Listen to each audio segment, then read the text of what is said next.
Hello, everyone, and welcome to the virtual Charlotte Motor Speedway. I'm your host, Mark Murphy, along with Kendall Paul, veteran driver in the AMA, American Motorsports Association Series. And we're coming to you live from the virtual Charlotte Motor Speedway for the NTRL Prospec Custom Accessories Xfinity Series 125 lapper at Charlotte. Kendall, last week we saw a very, very interesting race. Probably one of the closest stock car finishes we've ever seen. About a bit of a battle of the tortoise and the hare. Tell us a little bit about what you expect tonight from Charlotte.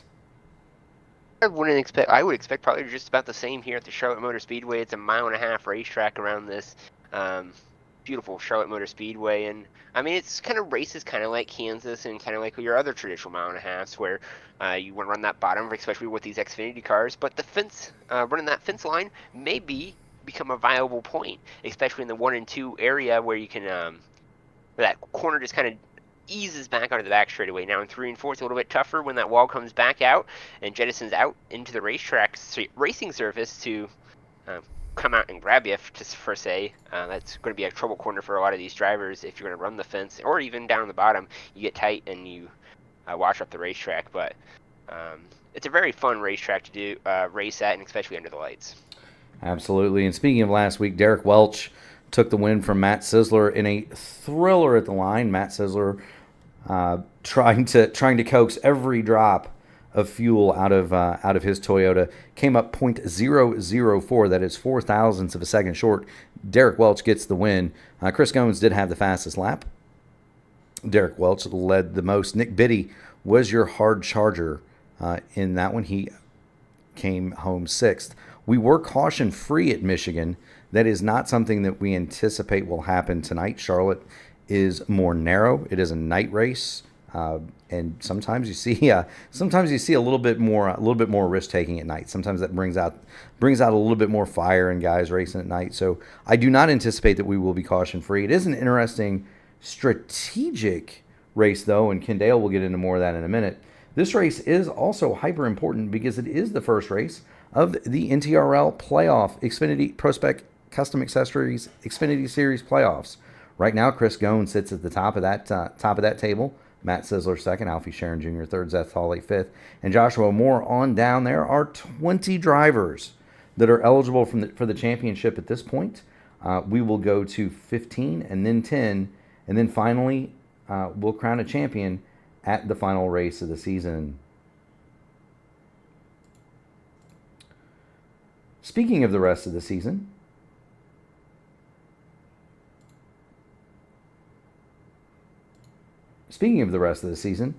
there are 5 races remaining.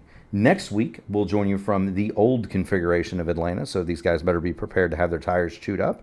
Then we'll go to Iowa for another Goodyear Buster, followed up by Las Vegas and Talladega being the last 2 races in this round, and then we'll crown a champion at Homestead on November the 11th. Now, Kendall, we kind of talked about it a little bit earlier, you and I, as we were looking through things. Tell me a little bit about the rules package for tonight. Oh yeah, tonight we start off with 20 drivers here in the playoffs, and of course, when you enter the playoffs, all your hard-earned work in the regular season is just quote-unquote wiped away. Everyone's reset down to 0 points.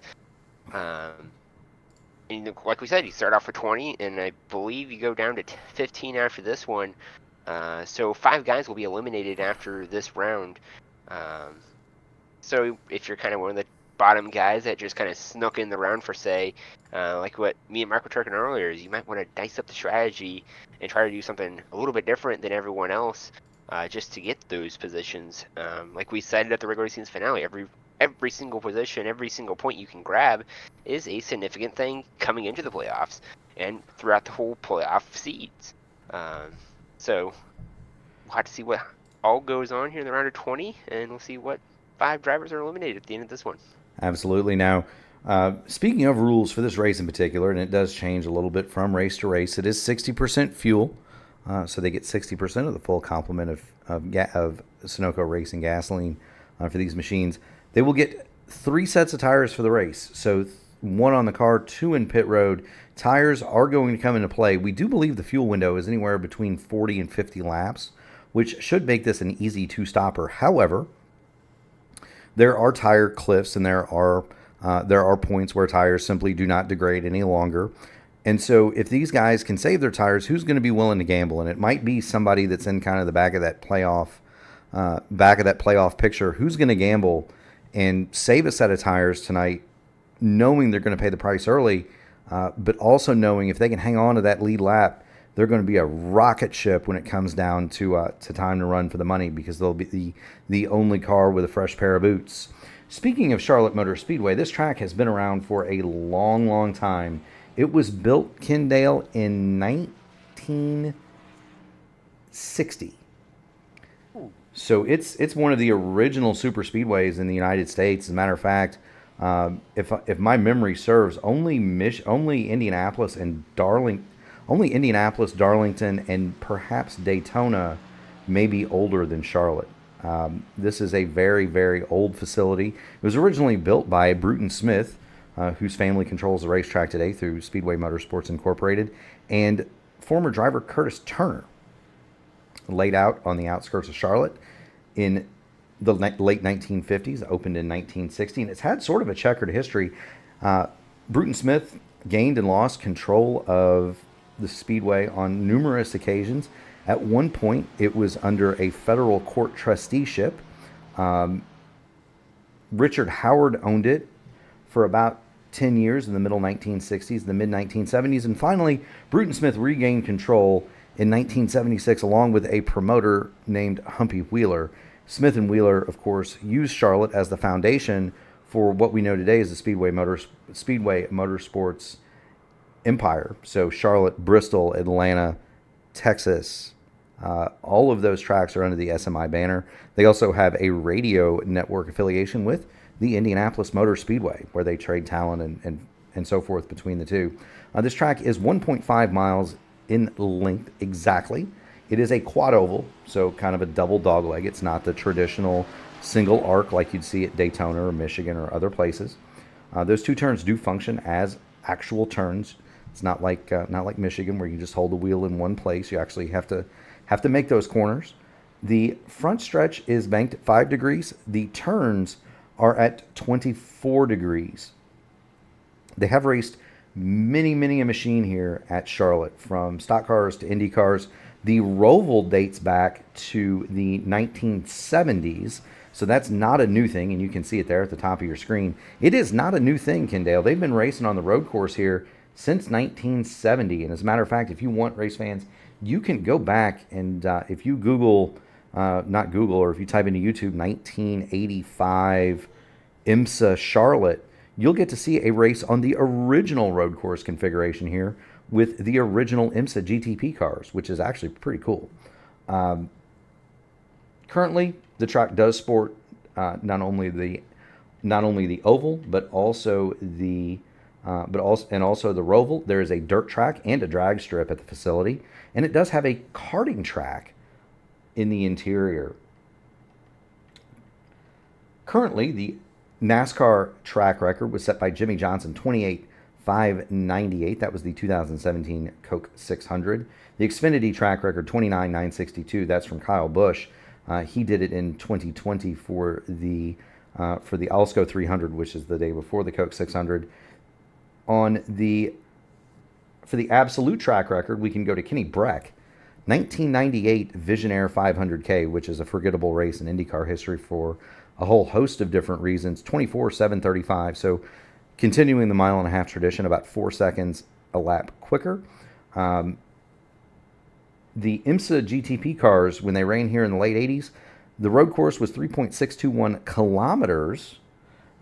So just a little bit shorter, maybe a few hundred feet shorter than what it is today, because they've changed the chicanes around a little bit. Jan Magnussen with the absolute track record on that course, 1:05.524, and that is in a Panos LMP1 Roadster. Just about 10 seconds left in qualifying. Caleb Sisk, 1:75.741. He is on the pole from Dylan Bryant in second. Joshua Moore, Chris Gomes, Matt Sisler round out your top five. Seth Hawley, Alfie Sharon Jr., Skylar Harrod, Jesse Redding and Michael Bennett are the remainder of your top 10 as we get ready to rock here at the Charlotte Motor Speedway.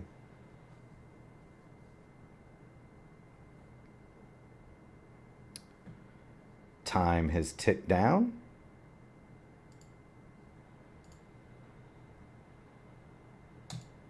Yeah, interesting thing towards the end of the field for qualifying, one driver electing not to electing to get on the racetrack to take a time was Joseph Bennett. He's a playoff driver. Also, Justin Lawson and Sean Roberts back there in the back, also playoff drivers, could not get a lap in just because of the iRacing qualifying rules where you can't have an X. They unfortunately had an X on their qualifying lap, so they do not have any times. And that is interesting. That can definitely bite you. Caleb Sisk on the pole, 29,785. Dylan Bryant will flank him on the front row. He'll start second. Joshua Moore, Chris Gomes make up row 2. Matt Sisler and Zeth Hawley, row 3. Starting 7th in row 4, Alfie Sharon Jr. He's going to have Skylar Harrod to his outside in 8th. Jesse Redding and Michael Bennett will round out your top 10, 9th and 10th.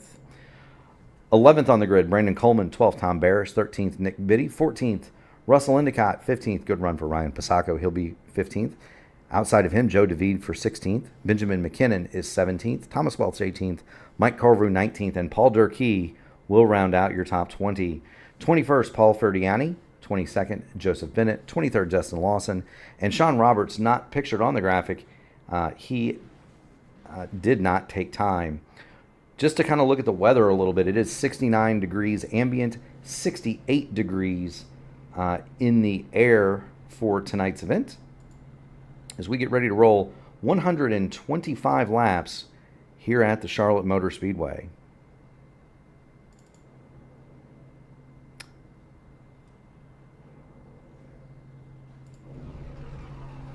Always love it when they line up like that, Kendale.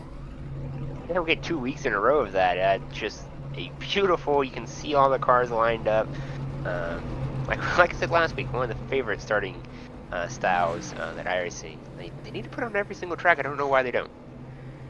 I always get nervous when they're like that, though. I always get nervous when they're like that, especially in an open wheel car. You get a little bit too much welly into the throttle, and you wind up spinning out and smacking a fence before the race even starts. And I've seen that happen.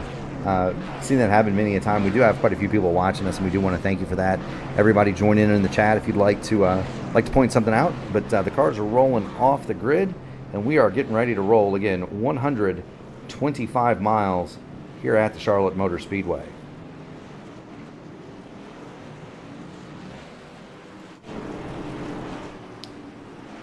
I'd like to thank Whiplash Sim Cams for providing the views. This is actually one of my favorites as we go on the parade route, and this is something I'll use tonight.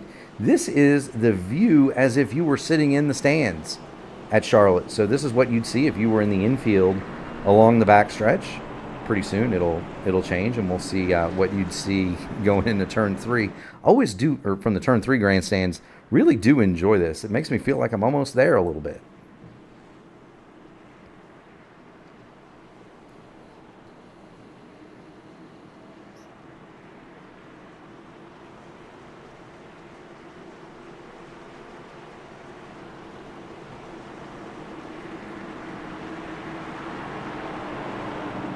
Pace car is going to make that hard left down pit road.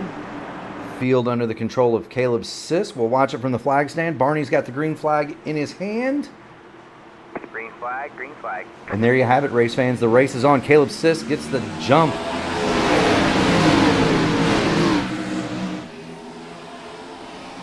Caleb Sisk does get the jump there, but they're still side by side going 1 2. We're in a little bit of trouble towards the back half of the field. The 24. It looks like maybe the 24 blinked or something. As a 3 there of Skylar Harrod got into the 24. The 24 is going to cycle back, but Caleb Sisk going to get single file with his runner for this front. As they go rocket ship in turn 3 and 4. Looks like a little bit of trouble in turn 3 and 4 as well. There's 3 wide coming through there. That's Chris Gomes, Michael Bennett, Skylar Harrod, and they do get themselves sorted out. But that was just about to be a wild moment on the first lap, coming to the line, coming to the stripe through 3 and 4. It is treacherous, it is bumpy, and Skylar Harrod gets that number 3 machine way out of shape going through 1 and 2. This car can be a little bit free on new tires. Skylar Harrod may be waiting for the air pressures to come up a little bit. He is going to lose a position there to Alfie Sharon Jr. Put put Brandon Coleman in the 8th. Skylar Harrod going to drop to 9th. And we've got the 21 of Jesse Redding bidding to get into the top 10. We got trouble. That is the 11 of Brandon Coleman.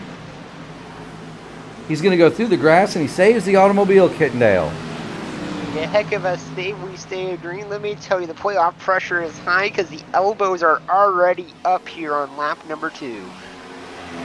Yes, they are. The front 3 have managed to get a break. That is Sisk, Bryant, and Joshua Moore. They are your front 3. Matt Sizzler is going to run 4th. Chris Goins a little bit further back in 6th.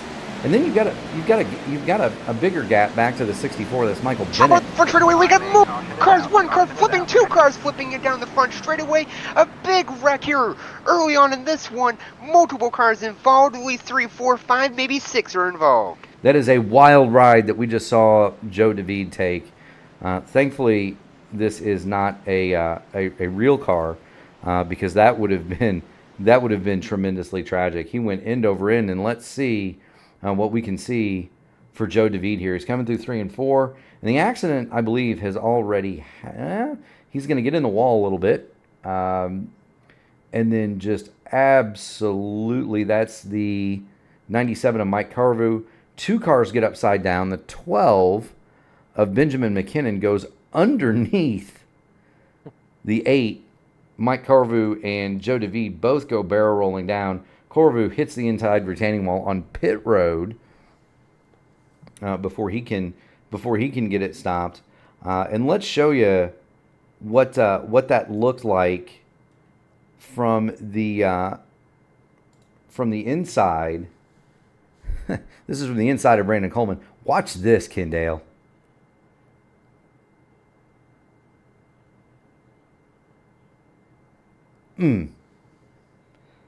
That's pretty wild. See it from Paul Ferdiani as well. You see the 2 cars touch. 2 cars going to go airborne. And from there, it's on. The better view is going to be Benjamin McKinnon. Now, here's the one that we want to see, because Benjamin McKinnon is going to go underneath the 6. We do have multiple cars on pit road, by the way. Goins, Sharon, Redding, Pasako, and Brandon Coleman all stayed out. Everybody else came in for fuel under that stop. So here it is. There's the touch of the wall. Here's the 2 cars that are going to get upside down. And Benjamin McKinnon... Yeesh. Holy mackerel. And he's going to get away with that. He did not. He came to stop. He was in his box for 6.1 seconds. Did not use his fast repair. Paul Durkee, Mike Corvu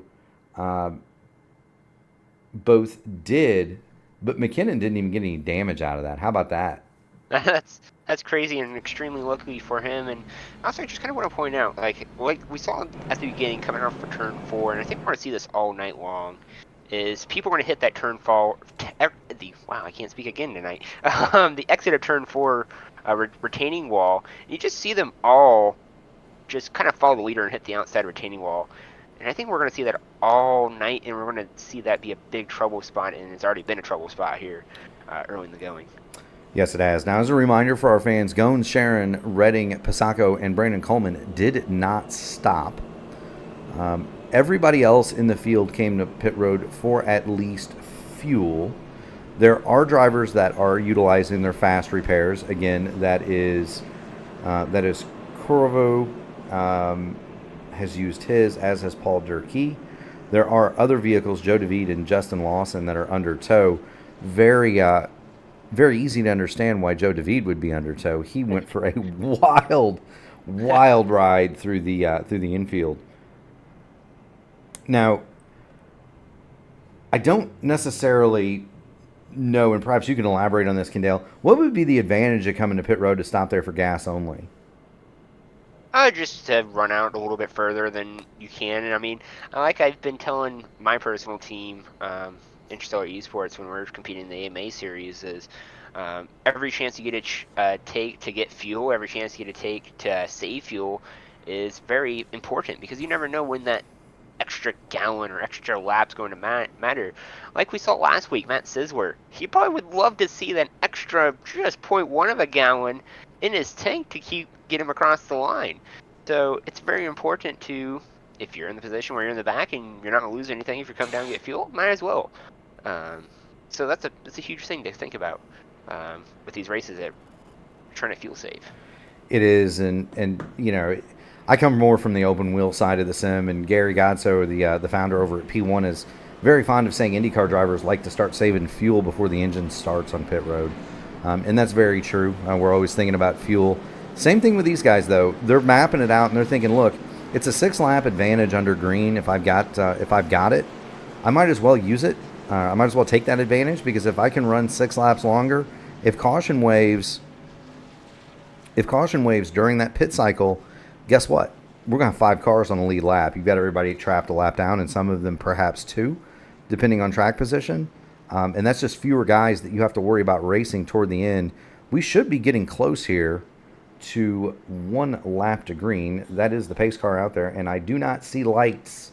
So we should be getting ready to come back to green flag racing. Chris Goins, your leader, Alfie Sharon Jr. second, Jesse Redding third, Ryan Pasacco fourth, and Brandon Coleman rounds out your top 5. Those cars did not stop. Everybody from Caleb Sisk on back has at least a full tank of Sunoco racing fuel. Sean Roberts has effected repair to his number 33.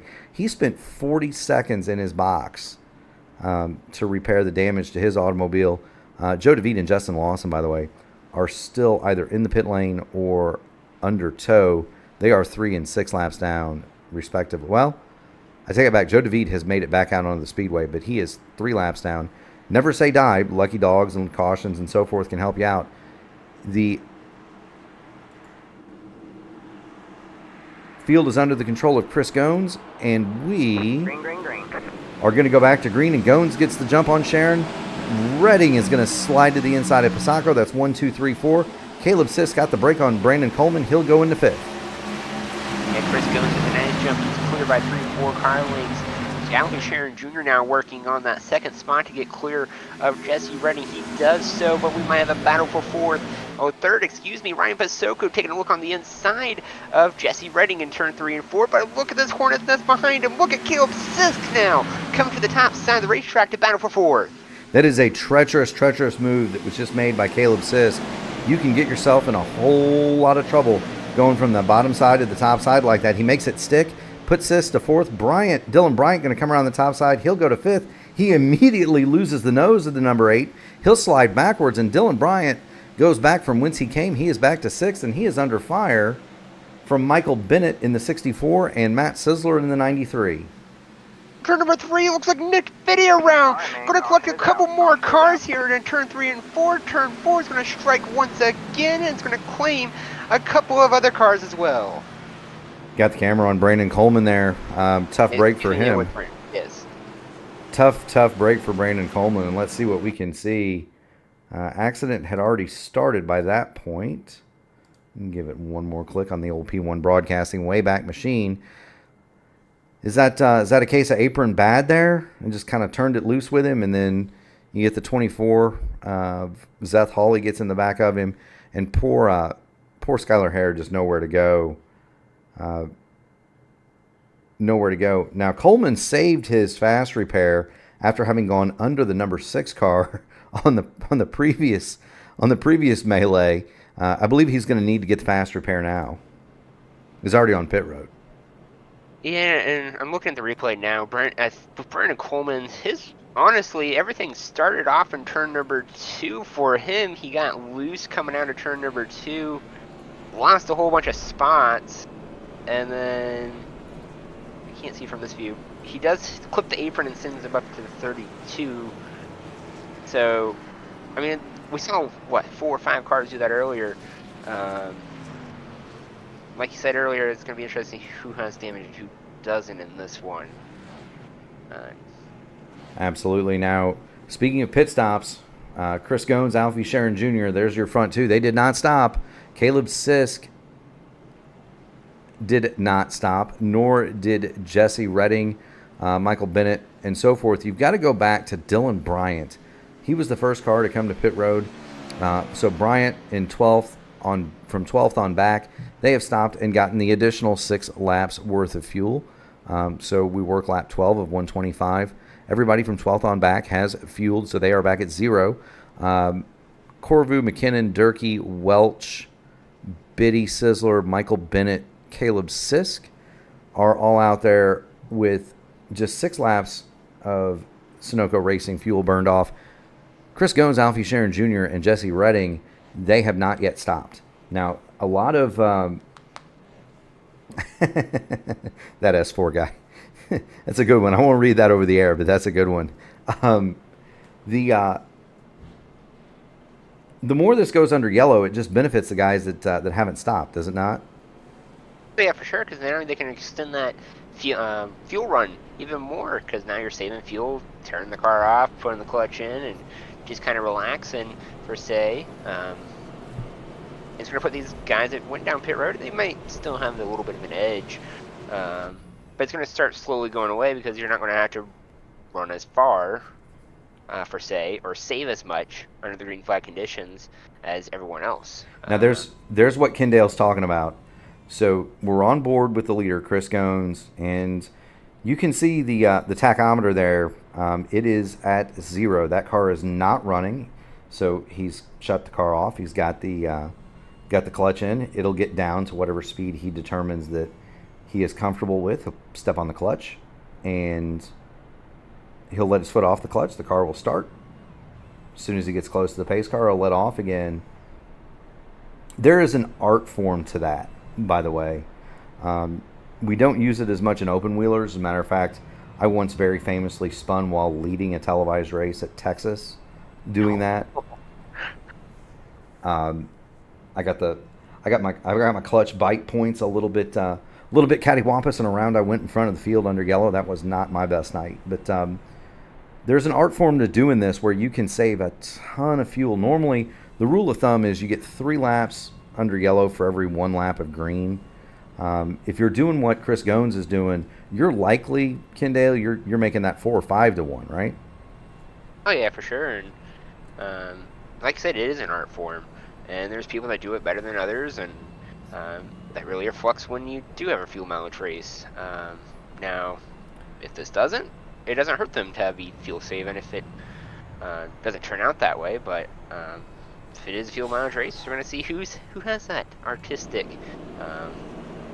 taste to fuel saving. Something else that's a huge advantage, and you're looking at Goins doing it, Caleb Sisk also, is they are right around the bottom of the racetrack as they're shutting the cars off. Minimum distance traveled. I can remember an iRacing Indy 500 that was won by Nick DeGroot, where he was actually taking the access roads under yellow. iRacing has since banned that. Don't do that. But he was taking the access roads around the Indianapolis Motor Speedway, and so combined with being able to turn the car on and off, and technique, and in those cars you have fuel maps, he was effectively running 2 miles for everybody else running 2.5, and Nick basically won the race on fuel mileage because he was able to do that and do it consistently, while everybody else did not.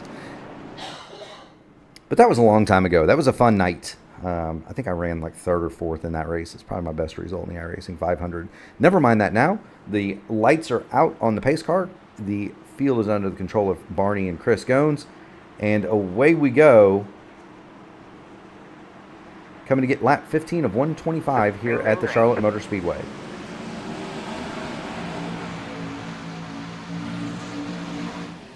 Chris Goins gets the jump on Alfred Sharon Jr., and Sharon Jr. is going to let him have the spot. He's going to blend in line to take the 2nd spot.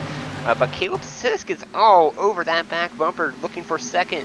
And while all this is happening, Chris Goins is starting to pull away, but we also have another guy in the picture. The 93 Matt Sizzler is in the picture now, battling side by side for this 4th spot. All right, man. And we got caution on the speedway. Caution on the speedway. We've got a melee up in turn number 4.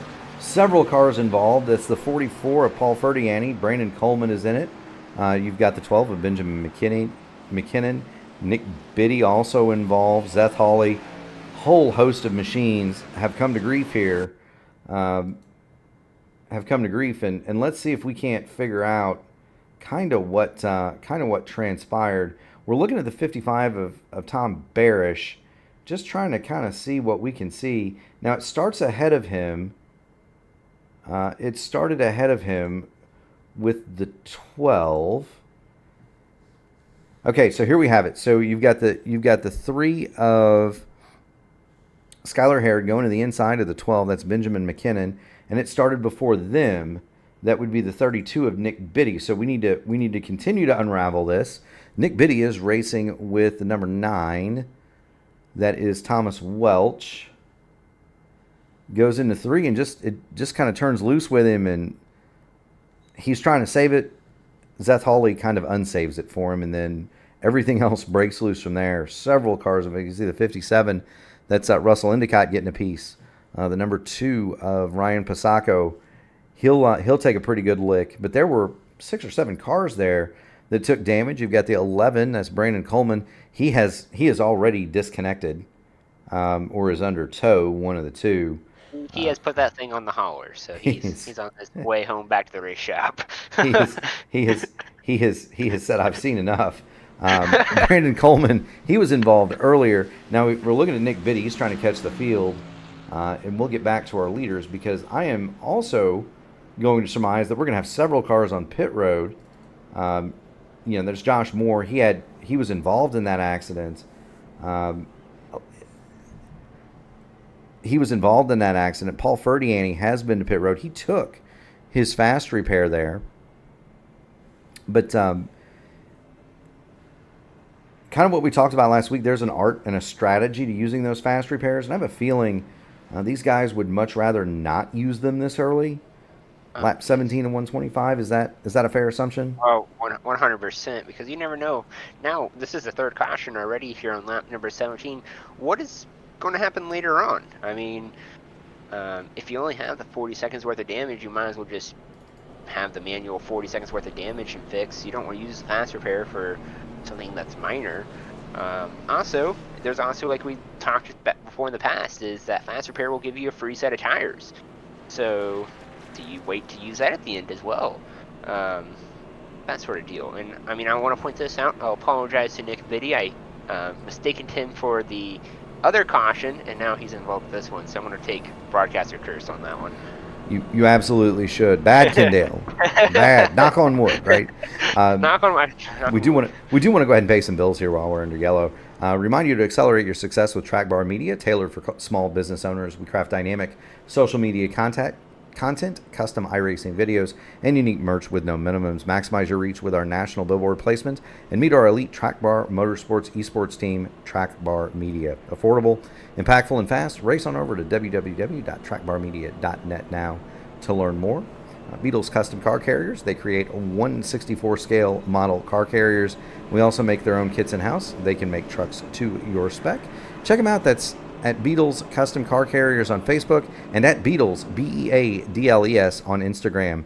Davidson Builders, LLC in Cape May County, New Jersey, is a beacon of excellence in Cape May County and stands as a testament to family values and military dedication. As a veteran-owned and operated general contractor and remodeler, and I could probably use him with some remodeling if he can get to Indiana. With over 25 years of unmatched experience, we marry quality with affordability. From tailored customizations to expert craftsmanship, we paint dreams into reality across residential and commercial landscapes. Check them out. That's www.davidson-builders.com. And finally, hey Num Thumbs racing fans, are you looking to upgrade your ride? Whether it's your truck, car, Jeep, boat, UTV, or ATV, Prospec has you covered. Locally owned and operated in Jacksonville, Florida.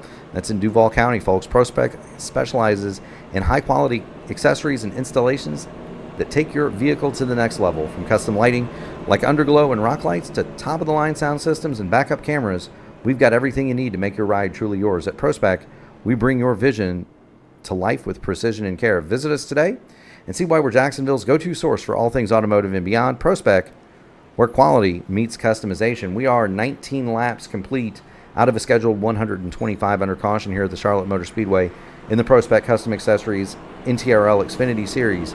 Chris Goins leads it. Alfie Sharon Jr. is second. Caleb Siss third. Matt Sisler fourth. Jesse Redding will round out your top five. And just a little note here, race control has now switched this to a single file restart, so we will not see a double file this time. So maybe calm down the aggressiveness from these drivers to start off single file as the pace car lights are off as he's coming off turn number 4. That is one of the things that as a former steward in a different league that I can definitely attest. I have thought about doing many a times to kind of get guys to simmer down. Green, green, green. There's the green flag. Chris Gomes will rocket away from Alfie Sharon Jr., Caleb Sisk, and Matt Sizzler. The race is on. Yeah, they rocket shift in turn 1 and 2 coming up to speed. Chris Gomes has the advantage over Alfie Sharon Jr., but the battle for second has resumed between Alfie Sharon Jr. and Caleb Sisk. They're side by side going midway down the back straightaway. Caleb Sisk, well, he's going to have the advantage going into turn 3 and 4, but Alfie Sharon Jr. is not going to say, wait a minute, hold up. Oh, he might actually now give the spot to him now as he's going to go put Caleb Sisk up to second. Back Alfie Sharon Jr. back down to third. Yeah, that high line over there in 3 and 4 can get really tricky, especially when you've got older tires. Alfie Sharon Jr., one of 3 cars that has not yet stopped. And so even though the majority of the race has been run under caution, any laps at all can make it slick over there. You don't want to be racing somebody on the top. We say there's a top line here, but it's not really a true top line. What you kind of want to do is you get to the top in the middle of the corner and you kind of turn it left and come down the hill. Wouldn't you say that's more accurate for the top line than trying to ride the rim the whole way around the corner? Yeah, for these Xfinity cars, especially in turn 3 or turn 4, like we were explaining earlier, how that wall kind of comes back out and quote-unquote bites you if you do try to rim ride it around. But yeah, exactly right. I mean, 1 and 2, it's a little bit easier to quote-unquote rim ride the fence. But we're going to battle for the lead. Chris Gomes and Caleb Sisk get down in the front straightaway. Yeah, Sisk has an advantage. He's going to lead that lap, and he's going to go by Chris Gomes. Just to kind of tighten up, people think of an oval, and you think of Dylan Bryant, by the way, just set the purple lap, 30.076. You see it pop up on your screen. People would think, an oval, the corners are going to be the same. They are definitely not the same. When you've got one of these quad ovals or tri-ovals or D-shaped racetracks, however you want to do it, the corners are the same distance and they're the same radius, but you enter them at a very different angle. And I'll show you what we're kind of talking about from on board of Caleb Sisk here. We'll get on the roll bar and we'll kind of ride with him. Now, he's going through turns 1 and 2, right along the bottom. Hear him working the throttle. He's going to come down the back, and you're going to go straight off into turn 3 here. Right? There's no angle. It's just go down there and turn left. When you come off of turn number 4, and you can see how it kind of narrows up over there, you're going to come through the dog leg. When you set up for turn number 1, it is a different angle. Your momentum is carrying you toward the outside wall, so you have to switch back and come back down the track, but you're entering the corner in a different way, and so it does function as 2 different corners.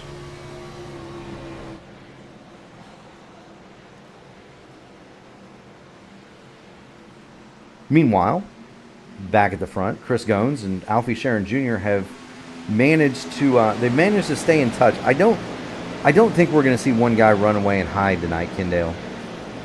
Yeah, no, and you don't. I can't really typically remember a race where the leader has run away here at Charlotte.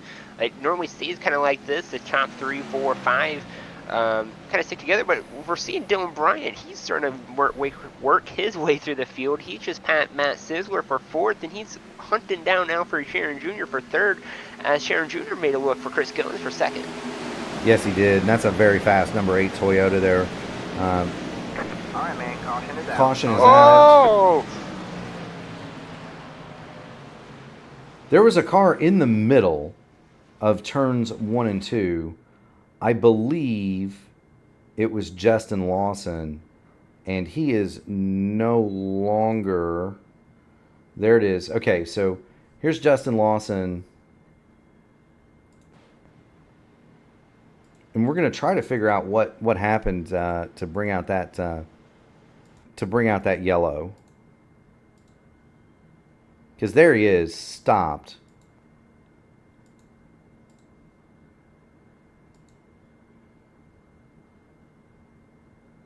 But for whatever reason, Justin Lawson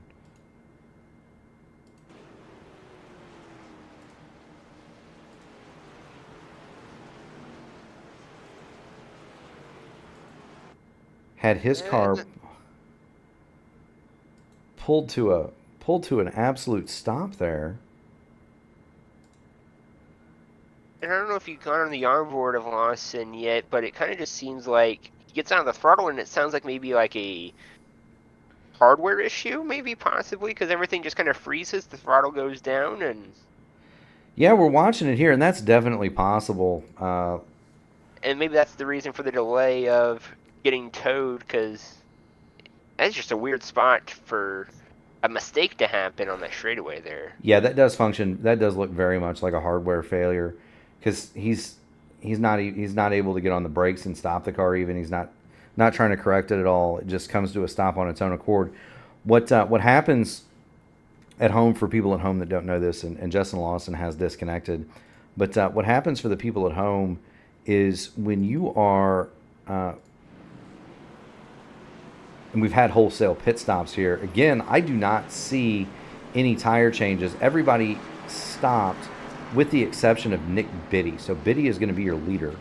I do not believe anybody took tires based upon those, based upon the time in the box. But what will happen in iRacing is if your hardware disconnects, your steering wheel, your pedals, whatever else, the system will turn your wheel 90 degrees to the left, and it will slowly apply the brakes. And it does that to ostensibly keep you out of the way so that you can Alt F4 and get out of the session. Now, obviously, in a race of this magnitude, Justin Lawson is not going to want to give up, so he's probably at that point frantically trying to fix whatever issue it is, trying to get his wheel to turn back on so that he can continue. It obviously did not, and Justin Lawson has disconnected from the event. And so 22 cars remain. Biddy is your leader. Sisk is second, and we'll give Nick Biddy his due there. The number 32 is in second. Caleb Sisk. Dylan Bryant has moved to third. Chris Goins fourth. Alfie Sharon Jr. fifth. Matt Sisler sixth. Joshua Moore seventh. Michael Bennett eighth. Skylar Harrod ninth. Joseph Bennett will round out your top 10.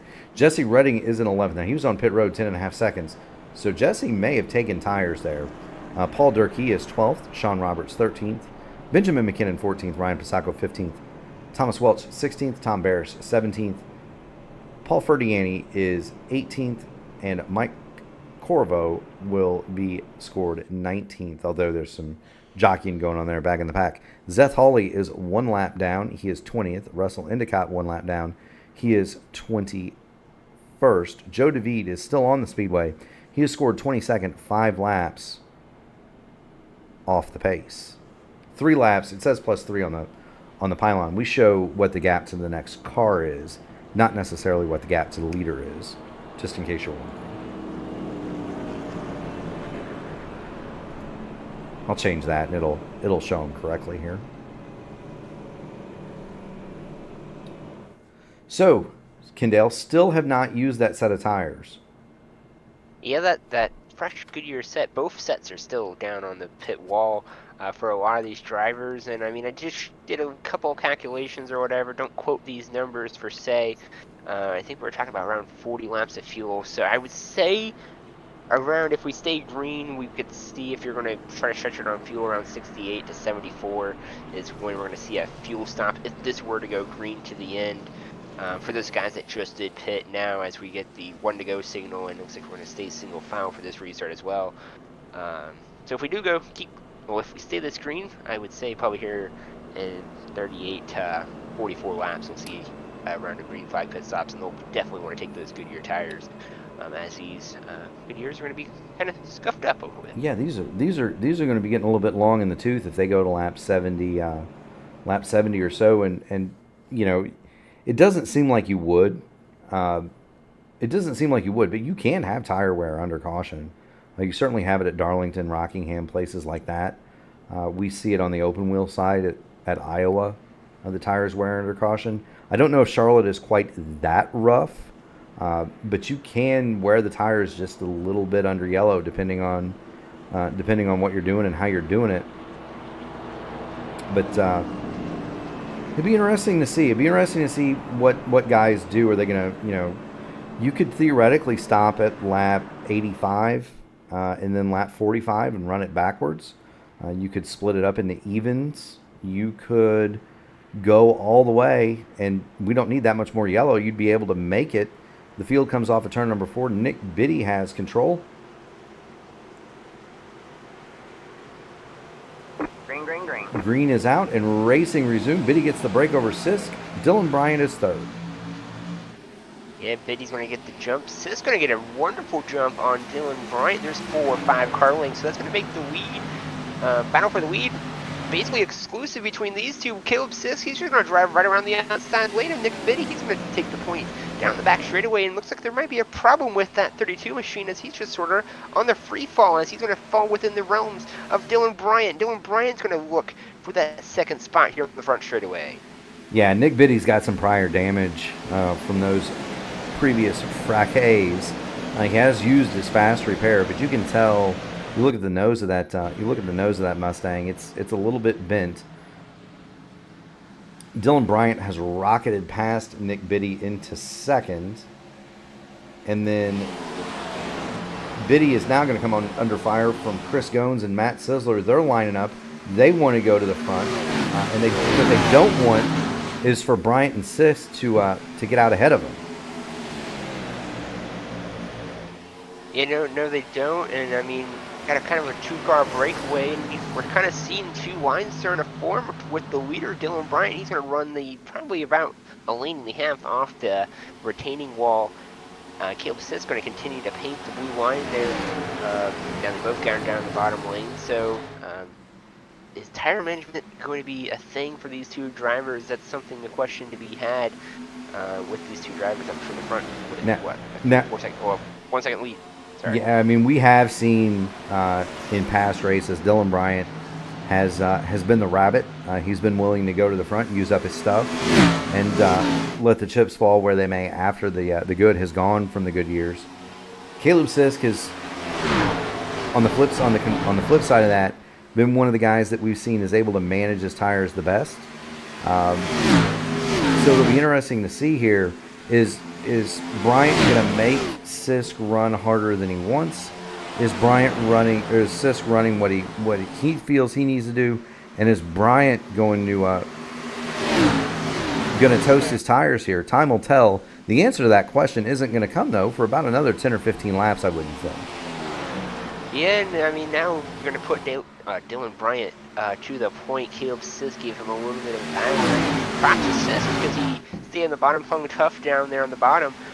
Made Dylan Bryant run his stuff up a little bit on the outside line, taking the long way around this racetrack, and he's going to continue to do that here in 1 and 2 and build a little bit of gap, and I'm sure he's going to build a little bit more down the straightaways as he's going to have the momentum.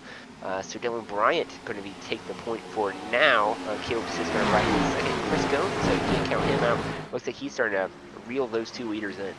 Yeah, and when you do that, when you're leading a race like that, the first thing that comes to my IndyCar trained mind is clean air, right? You're running up top. Dylan Bryant is basically giving Caleb Sisk his own lane down there, and that's where Sisk wants to be. That's where he feels his car operates the best. I'm not saying that Dylan Bryant's doing anything wrong, but that's a huge advantage to the guy in second when the leader is running a different line than you are. Yeah, for sure. It's the same with stunt cars and everything. That's why multi-groove racing is so important in these stunt cars. And that's why it's so important to learn how to run the top line here at Charlotte to get that fresh air. And I mean, it's becoming a favorite to Caleb Sisk, like you said earlier. He's going to have that fresh air down the bottom lane for at least 1 and 2, 3 and 4. Now Dylan Bryant goes down to the bottom lane of the racetrack in 3 and 4. We'll see if he does it this time. He doesn't. But everywhere else around the racetrack now, we kind of got single filed back out, so we've hit the eye of the hurricane per se, calm before the storm here. Absolutely, and while we have a little bit of calm, let's take a look at some of these guys through the field. There's Dylan Bryant. He is your leader. Dylan Bryant in the number 8 Pepsi Superman Chrome machine. Second is going to be Caleb Sisk. He is right on the tailpipes of Dylan Bryant in the 00 Sisk. That's the Sisk Speed Shop livery machine. Third is Chris Goins. People Teams, inside of that number 41 Camaro. Alfie Sharon Jr. is fourth. TrackBarMedia.net sponsors that number 78 Chevrolet. Good looking car. I like the chrome. I like seeing chrome cars. My own car is chrome, and so do like that. Matt Sizzler rounds out your top 5. That is the Birdies Toyota. So good run for Matt Sizzler thus far. Michael Bennett is doing battle with Joshua Moore. That is 6th and 7th. That's Chevy on Chevy, the 64 and the 18. Skylar Harrod is 8th. He's in the number 3 Toyota Camry. SkunkWorksGraphics.com on the side of that machine. Jesse Redding is 9th. And I believe that is another one of the TrackBarMedia.net cars, and it is. Rounding out your top 10, Paul Durkee, Porter Cable. Brushless edges graces the hood and flanks of that number 13 Chevrolet Camaro. In 11th, Joseph Bennett, 00 Prospec Custom Accessories. Nick Biddy is 12th. That's G&G Marine on the side of that car, and he's had his adventures today, Kendale. You can see the damage to the front of that Mustang, but he's holding it steady in 12th now. Thomas Welch is 13th. That's the number 9 Food City Mountain Dew Dale Earnhardt Jr. car, I believe. Mike Carvu is 14th in the 97 car. Tom Barish. How about Tom Barish, 15th? Black and highlighter yellow for NTG in the 55. He is 15th. Benjamin McKinnon runs 16. That's the Hellmans-Meyer Camaro. 17th, Sean Roberts, and it's. I almost had to do a double take the first time I saw that car because he had been in the Paul Walker Supra for most of the year, but TVP in pink for Sean Roberts. Paul Ferdiani is 18th, and he is just now coming on the pit lane. We've got a caution as we go through the field here. I have a feeling that it has something to do with Paul Ferdiani and Ryan Pasacco. See the number 2 there, badly damaged. And let's see what's happened. Pasacco was in the wall for a long time.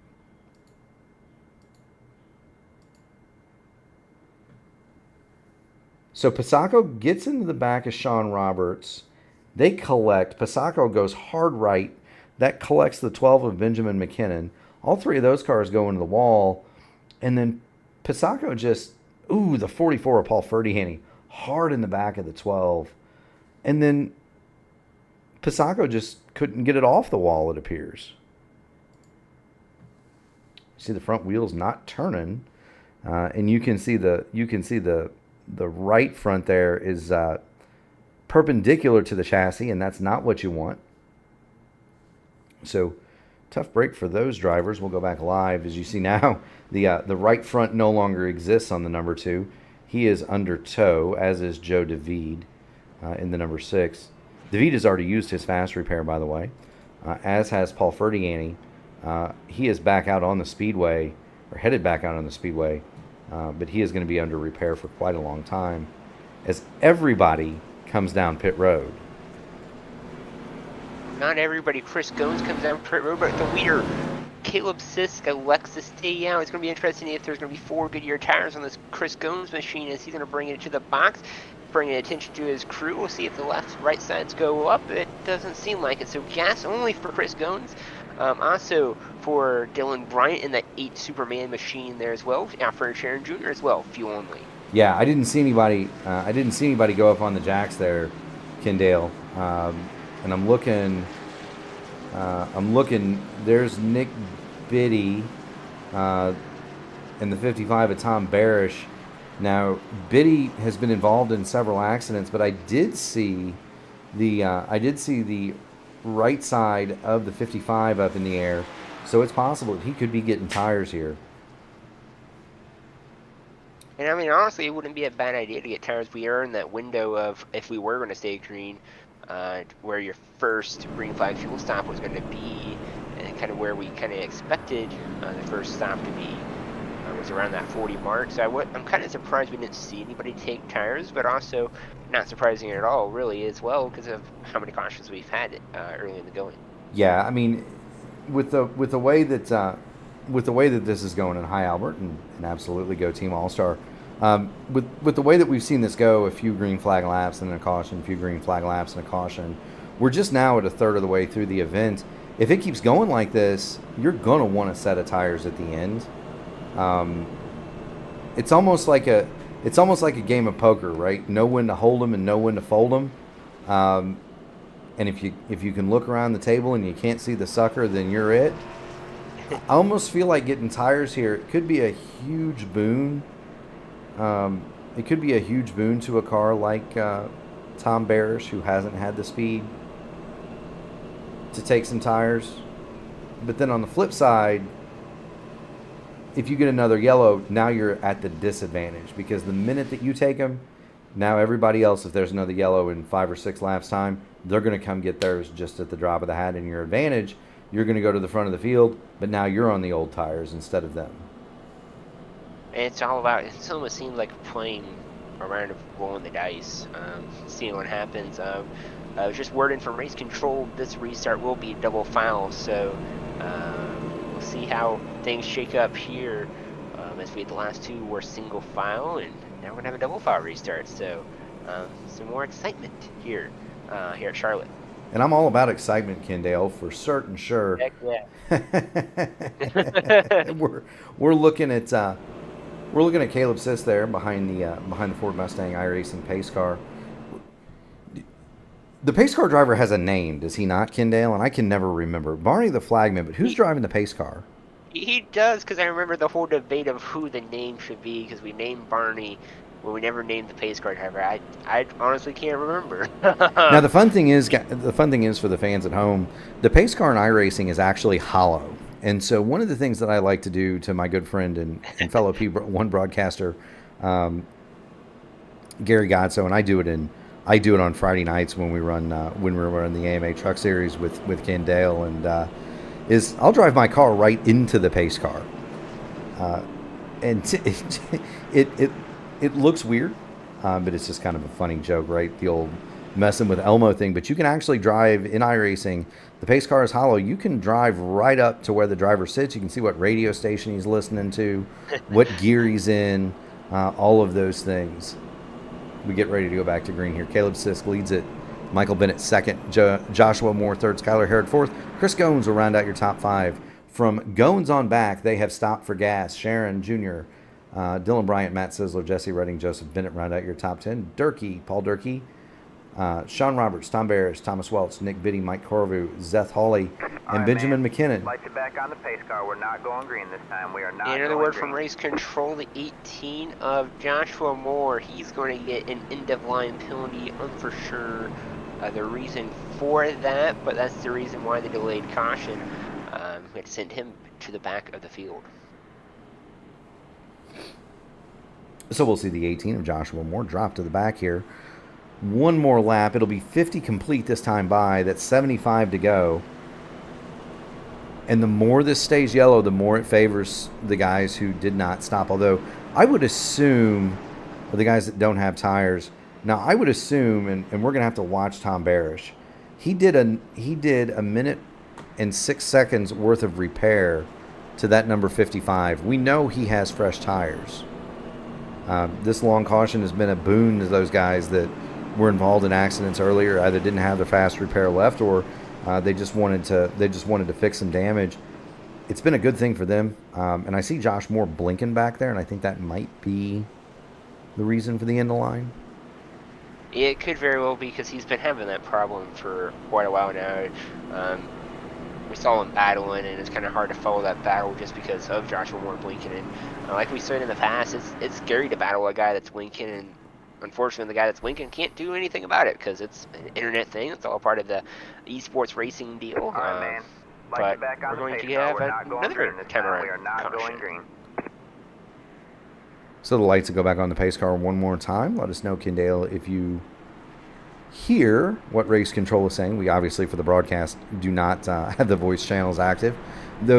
Although this league they do a really good job, but anytime you get people in a high adrenaline environment, you probably don't want to air their radio transmissions live on YouTube. Maybe in a delayed format if we had a dump button, but you definitely don't want to do that. Definitely things are said that are not meant to say a couple hours later.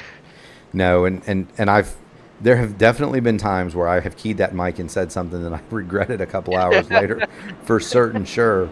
I tend to be pretty quiet on the in-race radio though. Unless I'm singing, joking, or asking the race controller questions before the event begins. Oh, breaking for Alpha Sharon Jr. He is dropped due to download packet loss, so he's going to go down a couple of laps here as he's going to try to get himself reconnected. That just came in the last couple of seconds. Yeah, we saw it. He was up at the top of the speedway. He appeared inside of the number 64 machine of Michael Bennett, and then he disappeared. And so we also have Zeth Hawley has put his car either back on the trailer or is blinking out because he keeps going from highlighted to dark on my screen. Dark on our timing and scoring means that the car is disconnected, and so Zeth Hawley is having problems too. You wonder if it's this many guys, if it could be just a server thing maybe? It could very well be, and that stinks for those drivers because there's nothing you can do. It's pace car down and away. Green flag, green flag. Green flag is out. Caleb Sisk is going to get the jump. He is going to be followed by Michael Bennett, Chris Gomes, Skylar Herod. Matt Sizzler is under fire from Dylan Bryant. That's the battle for fifth. Yeah, and Matt Sizzler going to take the top line. He's going to dial that up, but he's going to think otherwise. He's just going to blend right back in line. He's going to settle for the fifth spot right now. As Caleb Sisk, he's going to take away or pull away a little bit, but a little bit of battle, maybe three-wide battle between Jesse Redding and a few other machines there. A little bit of contact coming out of turn number 4. Absolutely. Now, we do have several cars out of the event. Lawson Coleman, Alfie Sharon Jr. has still not reappeared. You've got Joe DeVede 7 laps down, Paul Ferdiani 4 down, Ryan Pisacco 4 down, Russell Endicott 1 down. One of the cars that I did want to highlight and kind of watch here for a little bit is the 55 of Tom Barish. As far as we know, the 55 is the only car that has not yet taken tires, or that has taken tires. And so interesting to see how far he can make up. He's going around the outside of Mike Carvu here, and he should have that position fairly easy. Next up on the hit parade for him is going to be Thomas Welch. And really, how long do you think that advantage will last, Kendale? It's hard when you are the only one that takes fresh Goodyear tires because you're taking so much Goodyear tire to get around the guys with old Goodyear tires. And by the time you get to the front, you're going to have basically the same amount of tire as the leader does, if not a little bit less. But look at that! Look at that closing speed in the middle of 3 and 4, though. He tried to knock down the wall on exit, but Tom Barish in that 55, he's getting after it. He knows that the time for him is now, and he needs to go to the front. Alfie Sharon Jr. comes off a pit road, by the way, so he has reconnected, rejoined, but 3 laps down for Alfie Sharon Jr. Yeah, and then the battle, if we go a little bit more forward up the battle, the lead is starting to heat up between Michael Bennett and Caleb Sisk. Chris Goins has been trying to get around the Michael Bennett machine for at least ever since we've gone green. He's been on that back bumper of that machine.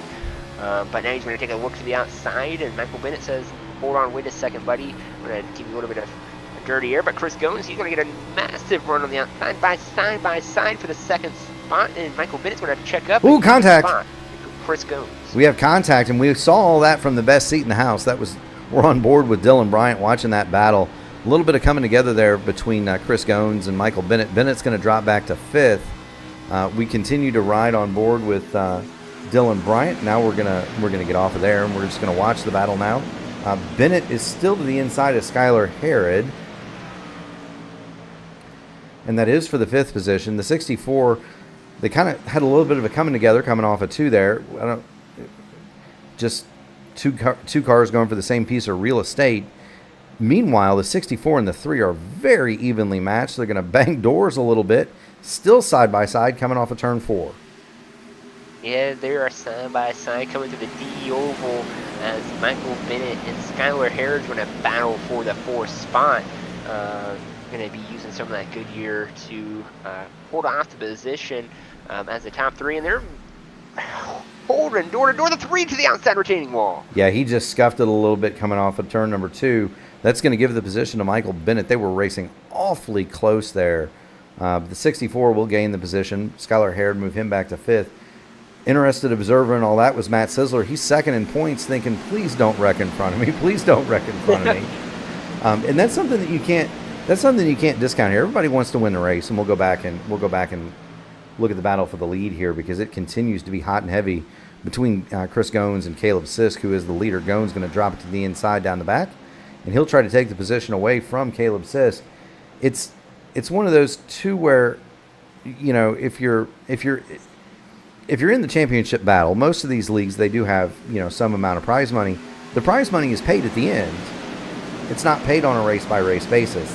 The trophy comes to whoever wins the championship. And so the way that I tend to think about it is, okay, if I've got a 4th or 5th place car, I just want to run 4th or 5th, right? Don't run me over. Don't spin me out. Don't do anything to jeopardize that. Just let me run my 5th. And that could be what Matt Sisler's doing here. He might not have the speed of Sisk, Goins, or Dylan Bryant, but just don't run me over because I've got a good car. I can finish in the top 10 and I can survive and advance the next week. Exactly, and I mean, that's what you got to do with these playoff formats. And we bounced all the 21, get into Matt Sisler as we were talking about him. We got to stop talking about people. I think that's the problem. The broadcaster curse is out and on force today, apparently. Well, back to Max Sisler, and you're exactly right, is you want to maximize the points today, even if you can't battle for the win. And that's something that some drivers make a mistake of, is they get, I guess, foggy brain to the win and you're in. And that's all they see is if they can get up there and contend for the win, they can just get in and not have to worry about the next race. That's great and dandy all in all, but when you do that, you bring a lot more risks to the table, and you tend to be on the aggressive side. As we see Alfred Sharon Jr., he's just sorting through the field, trying to get a lap back. I see red mists behind the visor of the driver of that 78. He's got Alfie Sharon Jr. has nothing to lose here. He's not worried about saving tires. He's not worried about saving gas. He's got the hammer down, and he's just gonna drive it for all it's worth. He is putting down laps 30.461 that last time by. He is putting down laps that are 0.8 of a second a lap quicker than the leaders, and he is going to be to those leaders fairly quickly. He wants to unlap himself because he would go 2 down. Get a caution, get a wave around. Now you're 1 lap down. Get yourself in position for any lucky dog that may be out there, and now you're right back in it with a shout. But you got to get there first.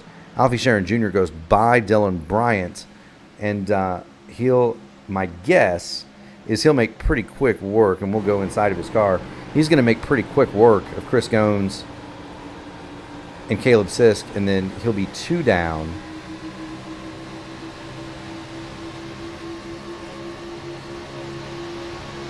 He'll get to the outside of Caleb Sisk now, and like you said, he's going to just pass him like butter, and he's going to be now listed as 2 laps down. The only unfortunate thing for Alvin Sharon Jr. right now, if there was a caution, he would not get the lucky dog unless Russell Endicott would be in the wreck. Russell Endicott right now being listed as 1 lap down. So he'll have to get, like you said, get that wave around next caution, if we do have a next caution. Hopefully, knock on wood, I have not broadcast cursed anyone through that. But Alvin Sharon Jr., he's gone away from the leaders now. Yeah, and so that'll be something to keep an eye on. Can Alfie Sharon Jr. basically do it the hard way? Can he? He's going to have some more fuel on board than some of these guys. Caleb Sisk has been out 37 laps, so he last stopped at lap 29. Same with Michael Bennett, Skylar Harrod. The rest of the field is pretty much, Joshua Moore is also on that strategy, but he is listed 16th. This is where on the front straightaway, he hits the outside retaining wall. He's going to lose 1, 2, 3, maybe 3 spots here. looks like maybe just got loose coming into the D-shaped oval or something, hits the outside retaining wall. He's going to cycle back into the 7th spot, so a little bit of trouble for Matt Sizzler. Yeah, and let's take a look. He comes off to turn number 4, just gets up there. He didn't hit it there. Coming through the dog leg, though, just kind of kisses it. That's not really going to hurt anything. It did cause the 0-0 of Joseph Bennett to lift. But Sizzler back up to pace. He is 7th currently. The field is pretty doggone strung out now. There isn't a battle within 0.2 of a second. You got to go back to Paul Durkee and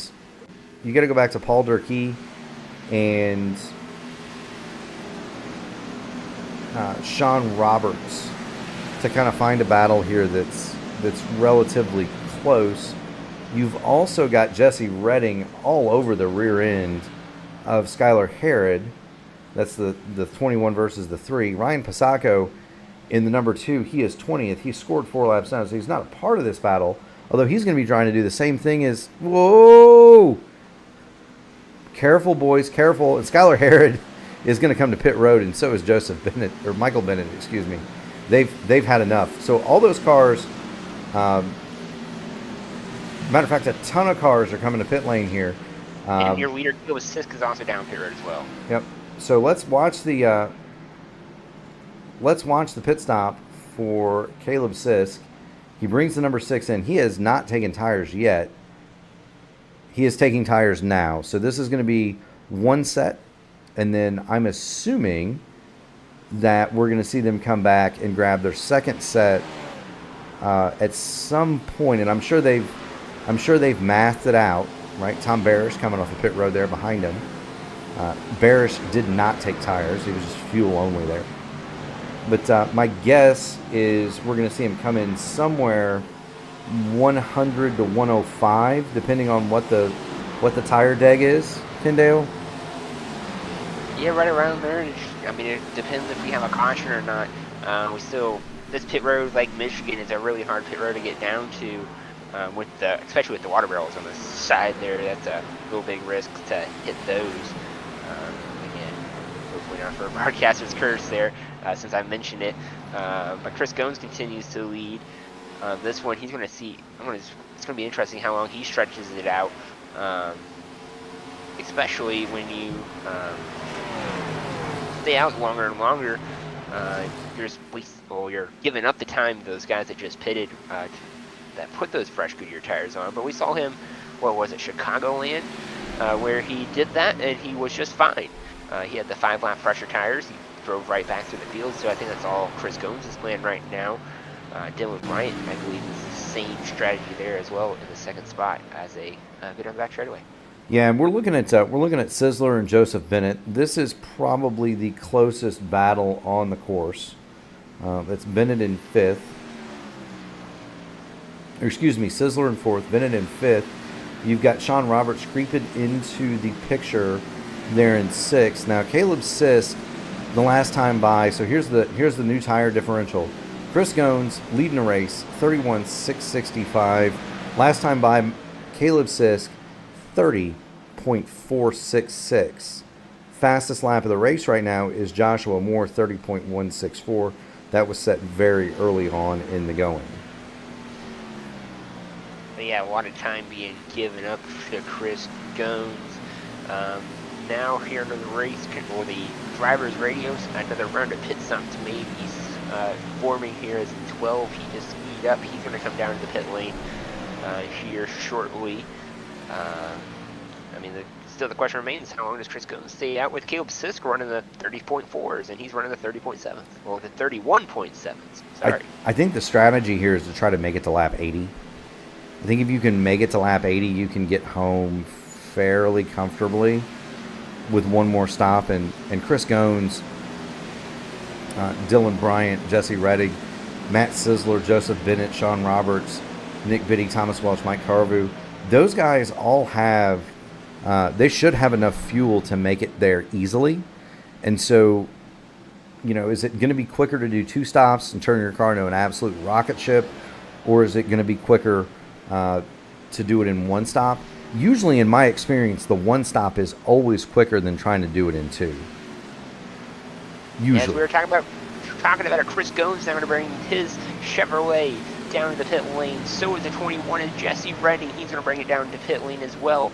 Most likely 4 Goodyear tires, Sunoco Racing fuel for these two drivers here on lap 77. So is that them looking at the stopwatch and saying we can't keep giving a second and a half up to a lap up to Caleb Sisk, or is that planned? I mean, personally, I think that's exactly it, because he's saying Caleb Sisk run a second and a half quicker, and that's just going to put Caleb Sisk even further up. And I mean, when you have to work the traffic, and Caleb Sisk, outstanding job he has done to get around the slower traffic, I should say.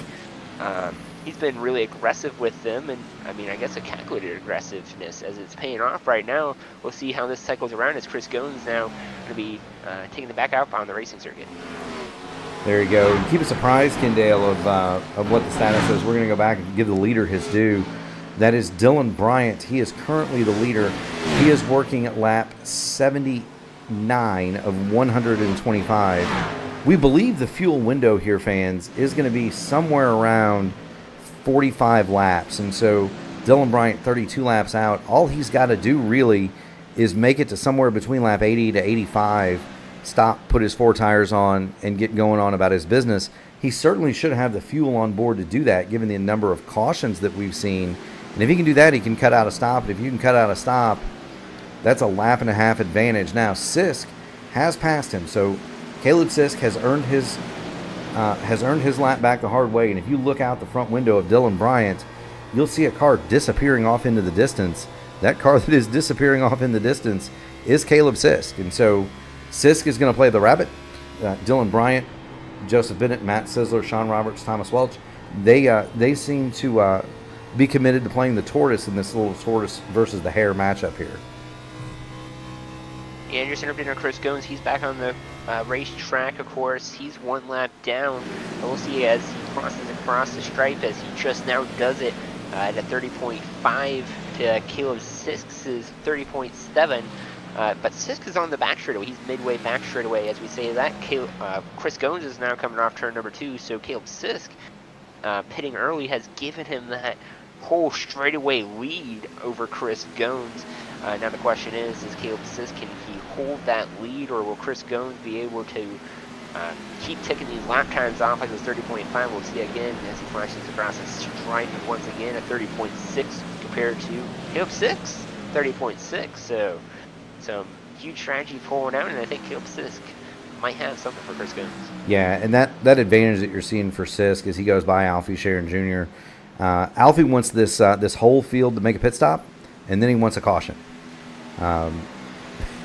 Is what he's looking for to get him back into this race. Meanwhile, the advantage between Sisk and Gomes is,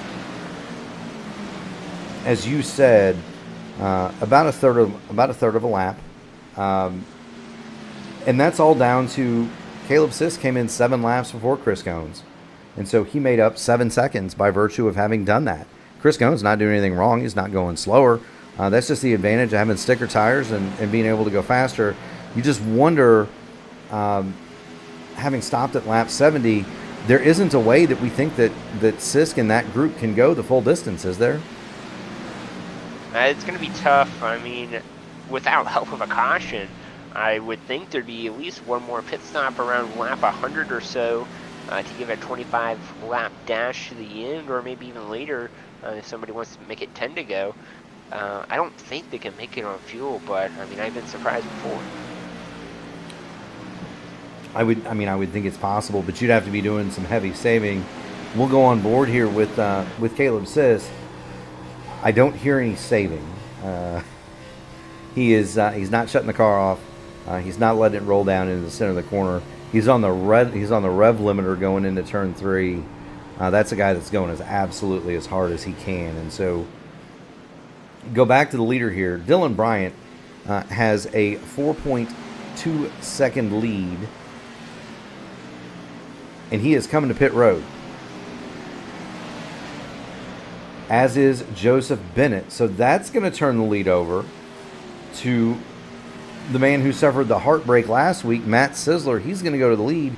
And we've seen Sean Roberts do this on several occasions. Sean is 1.2 seconds behind Matt Sizzler.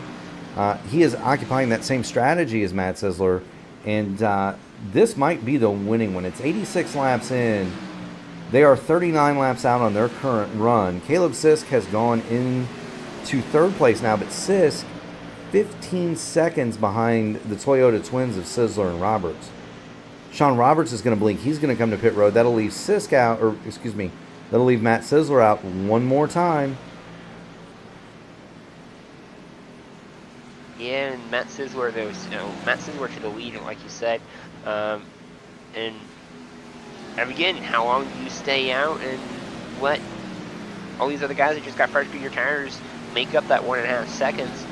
To Matt Sizzler. I haven't heard anything on the radio communications yet of any indication for him pitting. Looks like maybe not Matt Sizzler, sorry, 33 maybe pitted. I don't see him in the top 3. He did. He did. He came down 2 laps ago. So Sean Roberts is going to come back out. He's going to come back out in 11th. Dylan Bryant has rejoined. Dylan Bryant is 10th. Sisk is still knocking down 1.7 seconds a lap faster than Matt Sizzler, and you see the followed in there. We're going to switch it to lap time, but he is done. So Sizzler is going to come down. His last lap 32.8. Don't speed on pit road. 32.8. Sisk 31.1. So he was giving up 1.7 seconds a lap. But here's the deal. Matt Sizzler is going to come in. He's going to stop here. He's going to cross the line for lap 89. We are not going to see that 93 back on pit lane, are we? Most likely not, as he's in the fuel window to make it to the end. He's going to possibly maybe slide to the box. No, he's going to be just fine. Right sides go up. Goodyear tires going on the right side of that machine. Left sides will go up as well to put left side tires on that machine. Also with the Goodyear fuel too that should make him to the end. So that should go down and away with a clean pit stop. That he is. We'll see where he comes back out, right? Because this is going to be key. Is Caleb Sisk going to put him a lap down? So we're watching to see if the 006 of Caleb Sisk goes by, and Sizzler gets it loose, getting it back up on the track. He doesn't hit anything, but nearly comes to grief getting back onto the speedway, and there goes Sisk. So Sizzler a lap down now, but we are fairly certain that he is done stopping. He is now going to have the speed advantage over Sisk. So Sisk, last time by 31.3. Let's check what the lap time is for Matt Sizzler, and we're going to follow it to see what he can do. Don't hit the apron now. He's going to drive it just right around the outside of the 006 Chevrolet Camaro and go straight back onto the lead lap. And you can see the difference that the new tires make right there, folks. Flashes by Matt Sizzler, 30.738. So he is already 0.8 of a lap quicker than your leader, Caleb Sisk. And we'll go back to Caleb Sisk just to show you what we're kind of talking about. Sisk the last time by 31.517. So the chase is on now for Matt Sizzler. He's going to want to get all of the good that he can out of his fresh tires so that when the time comes, he's able to assume the lead with enough of a cushion. Caleb Sisk can't run him down. You know, and you still got the question. Well, the question is still can Caleb Sisk save enough to the end? I believe by the end of the race, he'll be 55 laps on the stint. It's 15 over what we kind of expected on fuel there, so that's a lot of a margin to save. But Chris Goins, though, that pitted way later than Caleb Sisk, he's run down that lead to 3 seconds. So he's starting to reel in at Caleb Sisk. Michael Bennett, he has cycled to third in this one, late in the going. He's up 23 laps on those tires. Kind of in the same boat as Caleb Sisk. I would put Chris Goins right on the line of that strategy. It's plausible, but I guess the last lap he ran was a 31.3, so we'll have to go inside and see if he's saving anything. Yeah, let's take a look at the inside of Chris Goins, number 41. we'll see if he's doing the typical stuff. Is he lifting early? Is he backing the throttle down before he hits the chip? Is he shutting the car off? Let's listen to him here.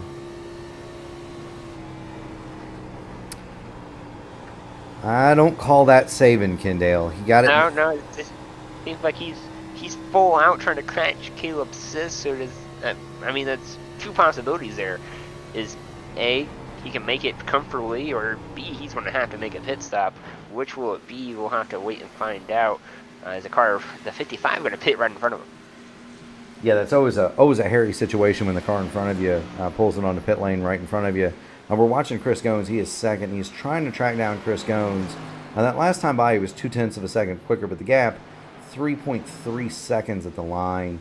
So he's gonna have a tall order. Meanwhile, the car that I kind of wanted to highlight a little bit, Jesse Redding in the number 21. He started this run 9th. He's driven it up to 6th. He's battling Joshua Moore for 5th. If he can get around Moore, and Redding is one of those cars, he's on the same strategy as Chris Goins. So he's one of those cars that could be able to make it. And then right behind him is Dylan Bryant. We know that Bryant is good on fuel. He's been out for 11 laps. And that number 8 machine is a rocket ship, 30.744 the last time. He was a second quicker the last time than Caleb Sisk. So keep an eye out on that number 8. He may sweep right past these two. And then to go back to Matt Sizzler a little bit, he is 14th, and he's kind of stalled out a little bit. His last lap was a 31.9, so don't know if that was lap traffic for Matt Sizzler or there was perhaps a problem. But the charge has stalled for the 93. Meanwhile, Dylan Bryant has gotten around Joshua Moore. He'll draw a bead on Jesse Redding going down the back here and put Dylan Bryant up to 5th. And to kind of change topics once again to the fuel strategy, I think we probably just got some insight on some of our long runners right now that are in the 25 range to 29 range. Tom Barish in the 55, he was 25 laps into that stint. He made a pit stop a few laps ago for fresh Goodyear tires, Sunoco Racing Fuel. So if that's a telltale sign, I don't think your leaders can, or at least Caleb Sisk and Michael Bennett, if they're in the same situation Tom Barish was in, they're not going to be able to make it on Sunoco Racing Fuel unless they can pull some fuel saving strategies out in this one late in the going. So maybe a little bit insight on those two's pit strategy. You know, and you think about it, there's several different ways to do that. Some guys are the typical strategy is to stay out as long as you can, because if you pit, you go a lap down. And so you're not necessarily going to want to stop if you don't have to. Tom Barish, excellent driver. He is not in this playoff picture, right? He's here to win the race. And so for him, if he knows he's got to stop again, why not run the tires as hard as you can, knock the good off of them, come back and get your other set. It's not going to hurt you, but you might have a chance to do something pretty special, get a good finish. And that's kind of going to be what I think he's looking at here. And I couldn't catch on the radio, but I think people putting the hand out the window, and I think some of the leaders might want to pay attention to Caleb Sisk, because he keyed up on the radio just right after someone else called for a pit road. So will we see pit stops here on 102 as he's going to come around turn 3 and 4, and we'll see if he takes a little bit slower approach into turn 3 and 4. Yeah, he's definitely slowing it down. The 006 of Caleb Sisk is going to bring it to pit road. My goodness, that was an aggressive entry. You see the tires locked up. Full-on four-wheel drift onto the pit lane. But Sisk, he's going to get her slowed down. Going to get it woed up. He's coming to his pit box. Want to make sure you hit your marks here. Incredibly important. Stop it on the board, which he does. Right side's in the air. That's going to put Dylan Bryant into the lead. And we're going to see where Sisk files out here. We know that Dylan Bryant, Sean Roberts, Joseph Bennett, Sizzler, those guys are good. Here comes Sisk. And let's see where he blends out. 7th. There's Dylan Bryant, going to put him a lap down. Sisk going to be back up on the speedway. He is going to be scored 7th, but he does lose the lap, Kendall. Yeah, he will lose the lap, and I believe Chris Goins is down pit road now as we... Oh, no, sorry. He's still on the racetrack. Did he come down pit road? I think I missed him coming down pit road. So he's come down to make his final stop. Something interesting to kind of watch out for as well is, like you said, Matt Sizzler believed to be good, one of our key runners, too, on that alternate strategy. But yellow flag is out, and this just got a whole lot more interesting. Yeah, that's the number 3 of Skylar Harrod. He was backwards through the quad oval, and let's see what's befallen the number 3 machine. Comes off of turn number 4, and it just kind of turns loose with him. He's going to save it, overcorrects it. I don't think he hit anything. Joe David's going to miss him. 00, that is Joseph Bennett misses him, as does the 9 of Thomas Welch. Let's go back and watch the hands for Skylar Harrod, though. This will be a cool view. Coming through 3 and 4, you can see the hands moving back and forth a little bit. They go to the right. They go to the right. They go to the right. We're spinning out. He's sawing on it, trying to keep it straight. Keeps the car off the wall, and that's the main thing. But it does bring out the caution with 106 of 125 laps complete out here. Dylan Bryant is your leader, and he is coming to pit lane. He's going to come down pit lane. Matt Sizzler going to come down to pit lane. Joseph Bennett as well. Sean Roberts all going to come down pit lane. They have not pitted, and I believe they all do have one more set of Goodyear tires, so they're going to have their freshest Goodyear tires for the short stint to the end. Sean Roberts, he's going to take those 4 fresh Goodyear tires, and Matt Sizzler going to be coming down as well to the pit lane. He's going to be making that left-hand turn into pit box number 5, and looks like the right sides go up on that machine, so 4 fresh Goodyear tires for Matt Sizzler as well coming up on this one. And of course, Chris Goins and all in, they're going to have to cycle back around to the, take the wave around to get the lead, to get back on the lead lap. So all those guys that pitted are going to be back up towards the front, unless some of those lucky few that got around the leaders to get their lap back. Now you're the stock car expert. I'm more of an open wheels person, as many know. When in our cars, when we come to pit lane and we're 3 or 4 laps old on tires and then a caution flies and we get the wave around and get back on the lead lap, we're never seemingly as good as the guys that have fresh rubber. There's always just that little bit of zip that's missing. Is that the same thing here, or are fast guys like Sisk and Goins and Moore going to be in good shape? I mean, not typically. Not when you have the fresh Goodyear tires, you're definitely going to have the advantage. With that, I would say it's similar with an Indy car there. And also it kind of comes down to, as a driver, because when you come with those older tires to the restart zone, it brings in the risk of spinning the tires and getting a bad restart. And also you kind of got that recycle of the heat in those tires, where these guys do not. They got 4 fresh Goodyear shoes on those machines.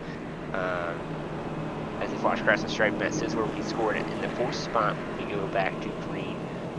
So definitely the guys that came in get fresh Goodyear tires have an advantage, and I would say a big advantage here, if they can just execute the rest of this race. Yeah, and so another interesting thing here, Mike Corvu is scored as the leader. He has not come down pit road.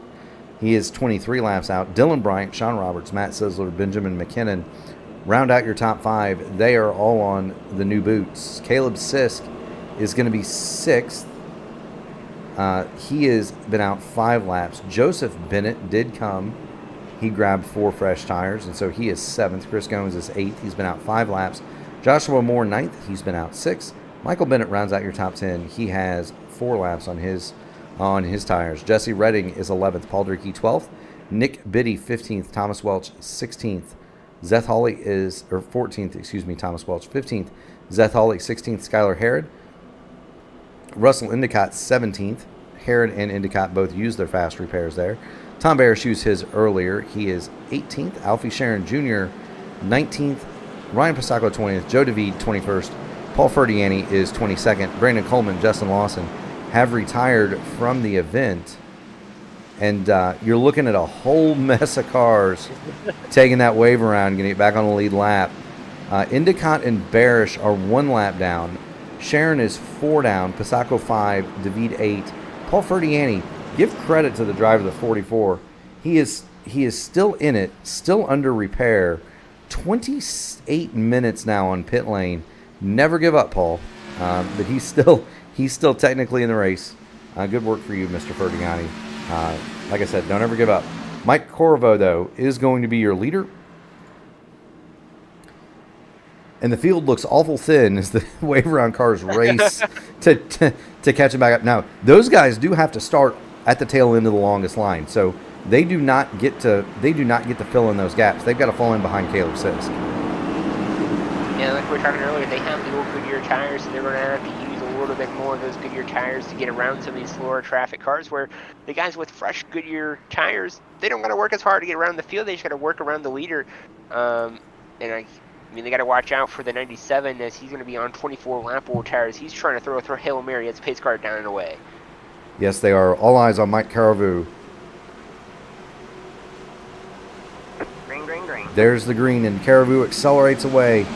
Great job on the old boots there to get away. That is very, very difficult, but it's only going to be a matter of time before the fresh tires of Dylan Bryant and Sean Roberts pull around either outside or inside, one way or another. Those 3 Toyotas, and we got Ryan Pasacco spinning down the back. He's going to save it. He doesn't hit anything, but Ryan Pasacco is going to bring out the yellow, and I believe that Mike Carvu did maintain the lead throughout that excursion. He did indeed maintain the lead, so he's going to be still your leader here under this caution flag, and that's exactly what Mike Carver wanted to see, was a quick caution to retain that lead, and that's what I think he's counting on for the last 20 or so laps of this one. So if this works out for him, it's going to be a heck of a Hail Mary for him that works out for Mike Carver. And, I mean, if you can't beat him on speed, like I say, you got to beat him on strategy, and that's exactly what he's doing right now. And put on a good restart there. That was amazing. You normally see a guy with 24-old tires spin the tires and not have a good restart, unlike Caribou just did. Now we've watched the spin from Ryan Pasacco twice, once from the TV and once from Caleb Sisk, and just wanted to kind of show you guys what that looks like from the onboard. There was no contact there. That was just Sisk getting a little bit getting underneath the rear deck lid. That'll make you kind of light coming through there, and certainly Ryan Pasacco did get light, spun the car. He didn't hit anything. It does bring out the caution. We are at lap 112 of 125. Mike Caravu is your leader. Dylan Bryan is second. Sean Roberts third. Sizzler fourth. Joseph Bennett is fifth. Benjamin McKinnon is sixth. Caleb Sisk is seventh. Chris Goins eighth. Joshua Moore ninth. Michael Bennett is 10th and rounds out your top 10. Jesse Redding 11th. Paul Durkee 12th. Nick Biddy 13th. Zeth Hawley 14th. Skylar Harrod 15th. Thomas Welch. Russell Endicott, Tom Barish, Alvius Sharon Jr., and Ryan Pasacco occupy positions 15 through 20. Joe DeVede and Paul Ferdiani, 21st and 22nd. Out of the race, Brandon Coleman and Justin Lawson. We work lap 112, coming to 113. We're looking at Caleb Sisk, and now the advantage is those guys that just took that wave around, now they get to line up normal for the restart. They're going to be in the 2x2, the rows of two this time, and that just puts them that much closer to the front. You put them that much closer, but honestly, you got to think you put them double foul back up for what? Going to be 6-7 rows deep. So, and I can tell you this now, that if the elbows weren't up earlier in the race, they are definitely up now, as we're coming around to what?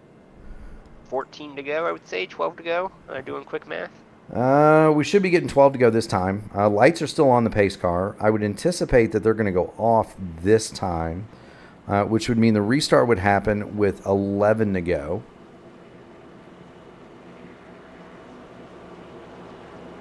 like we've said, Mike Caribou there, your leader right now, as the iRacing.com pace car. Pace lights will stay on this time around, so we'll have to go at least one more time around the Charlotte Motor Speedway. But honestly, for Mike Caribou, that's exactly what you want to see, is that pace car right in front of you as long as possible, and that's what he's probably going to be hoping for this next time around. Is another quick caution. Going to save a little bit of fuel, save a little bit of Sunoco racing fuel in that thing, and retain the lead. But that's exactly what Chris Gones and Caleb Sisk back there in the back in the 6th, 7th spot back there. They don't want to see that. They want to see this play out to the green flag so they can maximize the green flag run to get back up to Matt Sizzler and all those guys up there. Yeah, and that's kind of the thing, right? That we're looking at is,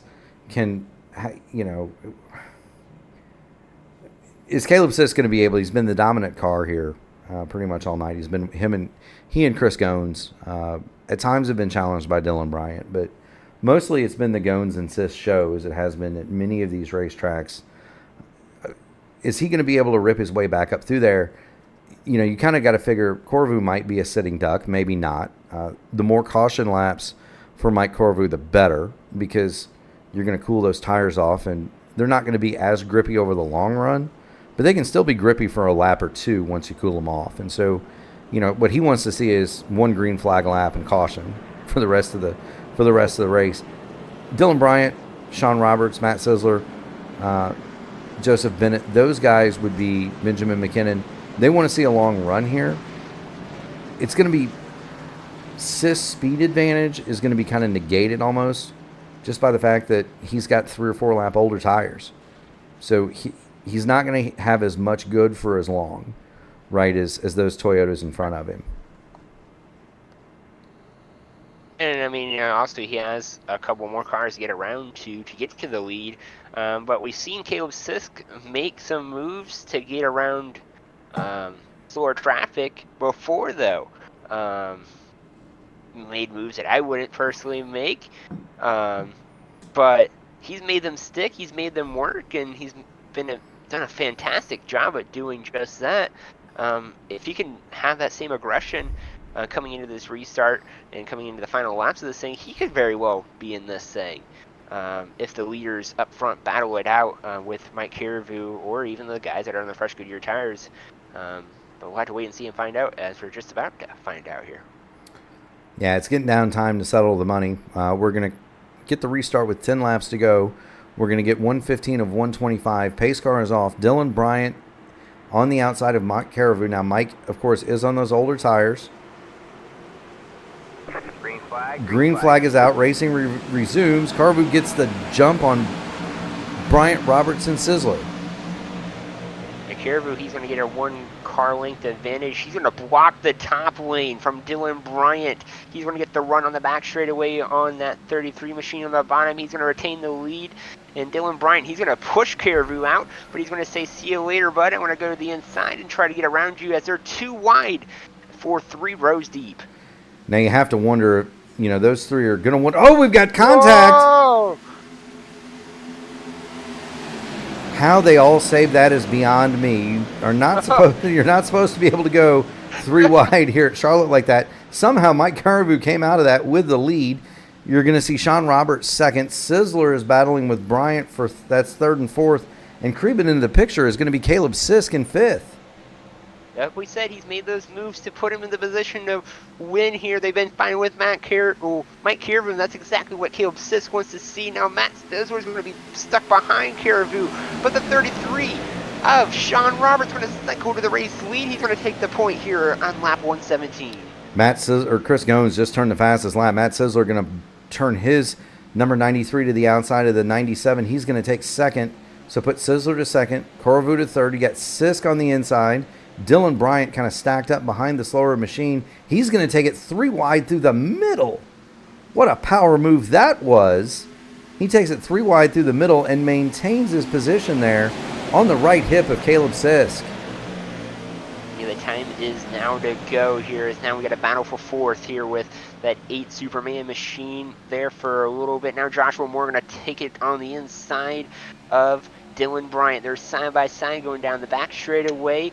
Points, or the window for points paying is about to close as Sean Roberts in that 33 machine. He's going to tile up the top lane and can retain the lead here off of turn number 4. And maybe a little bit of contact. Trouble behind them as 2 cars slide to the inside, retaining grass. What a save there. That is the 13 of Paul Durkee. He went for a wild ride through the infield grass here at the Charlotte Motor Speedway. He will save the car. He goes all the way up to the grass. You got to be careful there for a lap or two, just because you've got dirt and junk all over your tires. But the battle at the front remains fast and furious. Matt Sisler looking to the inside of Sean Roberts for the lead of the event. And don't look now, but Caleb Sisk is right behind him. And that's exactly what Caleb Sisk wants to see, is the 2 leaders battling it out. That's got to give him the chance to get right back on the back bumper. Sean Roberts going to hang tough on the outside lane as Matt Sisler, he's going to tuck in behind Sean Roberts here and let Sisk have the inside lane. And maybe that's going to be the not preferred lane. I mean, inside lane, because you can't get that run off here as we get 5 laps to go. We saw from the best seat in the house there, and that is on board with Caleb Sisk. He dove to the inside of Matt Sisler. Sisler pinched him down off of 3 and 4. Now's the time. You're not going to let that guy have his head and come all the way up as he wants to do. You're going to pinch him down over there. You're going to make him turn the wheel and use up all of the available rubber on the 006. You see the 33. He's running the high side. Sisler is going to follow him to the high side, as is Dylan Bryant. The 3 Toyota Supras on the top. The Chevrolet Camaro of Caleb Sisk is on the bottom. 4 more to go. If you're Sean Roberts, this is exactly what you want to see, is the 2 drivers behind you battling for second, hanging tough there behind. They're going to get single file back out as Caleb Sisk is not able to make the pass. So that's going to leave Matt Sisler a lane open to work with Sean Roberts and try to get the lead away. He's going to back it out a little bit and maybe have a run at Sean Roberts here coming out of turn number 4. He's going to have that run. He's going to go to the inside. 3 laps to go now. The 93, that's Matt Sisler. He is on the bottom. Sean Roberts, the 33, is on the top. Give the lead to Matt Sisler. So close last week. Can he make this one work? 2.5 to go. Sean Roberts slips up on the high side. Sisk to second. Then we're going to pull out maybe 3-4 car lengths against, Sisler over Sisk. And Sean Roberts is slipping back a little bit. He's going to be have a whole bunch of company behind him of Dylan Bryant. Joseph Bennett's going to be also back there battling for that spot. But as that's happening, Matt Sisler still continues to lead with 2 laps to remain. Take a look at it from the grandstands, folks. 2 by 2 they go for positions 3 through 7. The upper hand on that one gained by Sean Roberts at this point. Bryant 4th, Bennett 5th, Goins is 6th. Can Caleb Sisk dial up a pass here on Matt Sisler? We're about to find out. The white flag is in the hand of Barney, the flagman. 1 lap to go here at Charlotte. One more time around for Matt Sisler. He has the point right now, but he can't look back now. Caleb Sisk right there behind. He's trying to find every piece of real estate around to get a little bit of fresh, clean air. He's not going to be able to do in 1 and 2. He's going to have one more last final opportunity in 3 and 4. Matt Sisler pulls away by a couple of car lengths down into 3 and 4. Caleb Sisk drills that Chevrolet to the bottom of the speedway. But Matt Sisler is going to come off of turn number 4. He is going to be looking at the checkered flag from Barney. Matt Sisler, your winner here tonight in Charlotte. Caleb Sisk, he'll bring it home second, and a fine podium from Sean Roberts in 3rd. Dylan Bryant 4th. Joseph Bennett rounds out your top 5. Chris Goins is going to be 6th. Joshua Moore 7th. Michael Bennett 8th. Jesse Redding is 9th. Zeth Hawley is 10th. Nick Biddy is 11th. Skylar Harrod 12th. Benjamin McKinnon 13th. Mike Corvo 14th. Russell Endicott 15th. Tom Bears 16th. Paul Durkee 17th. Oh, me. The 2 friends having a little bit of fun in turns 3 and 4 there. But what an absolutely wonderful ride there for Matt Sisler. He was so disappointed. Last week. So to see him win here at Charlotte is huge. We'll get to the finishing order here. Matt Sisler, of course, is your leader. He only led 6 laps, but he led the most important one, and that is the final one. He also, in that process, grabbed the fastest lap of the race. That had been held for a long time by Chris Goins, but Sizzler comes home with a purple lap as well. Caleb Sisk is second after starting from the pole. He led 57 laps. Sean Roberts is third in the number 33. He led for 7 circuits. Dylan Bryant led 19 revolutions here at Charlotte, and he will come home fourth. Joseph Bennett is fifth. He made up 17 spots. Not quite the hard charger, though. That's going to go to Sean Roberts in third. Chris Goins is sixth. He led 24 circuits. Joshua Moore, seventh. Michael Bennett, eighth. Jesse Redding, ninth. And rounding out your top 10 is going to be the 24 of Zeth Hawley. 11th, Nick Biddy. He also did lead 3 laps here. Skylar Harrod, 12th. Benjamin McKinnon is 13th. Mike Carvo, 14th. Russell Endicott, 15th. Tom Bear, 16th. Paul Durkee is 17th. Rough day for Paul Durkee. Same for Thomas Welch. Alfie Sharon Jr. with a disconnection. He rallies to finish 19th, 1 lap down. 4 laps down, but he did make up at one point. He got all the way back to 1 down and then had to make it a stop in the middle of a cycle, and that kind of doomed him. The caution came out at the wrong time to get him back on the lead lap. Joe David will be 20th. 21st, Ryan Pasacco. 22nd, Paul Ferdiani. 23rd, Brandon Coleman. And 24th, with what we assume is an equipment issue, Justin Lawson. 24 cars, 24 finishers, and Matt Sizzler is your winner. Get some replays queued up here, and we'll see if we can't get our podium in here. And let's start as soon as I can manage to make it happen.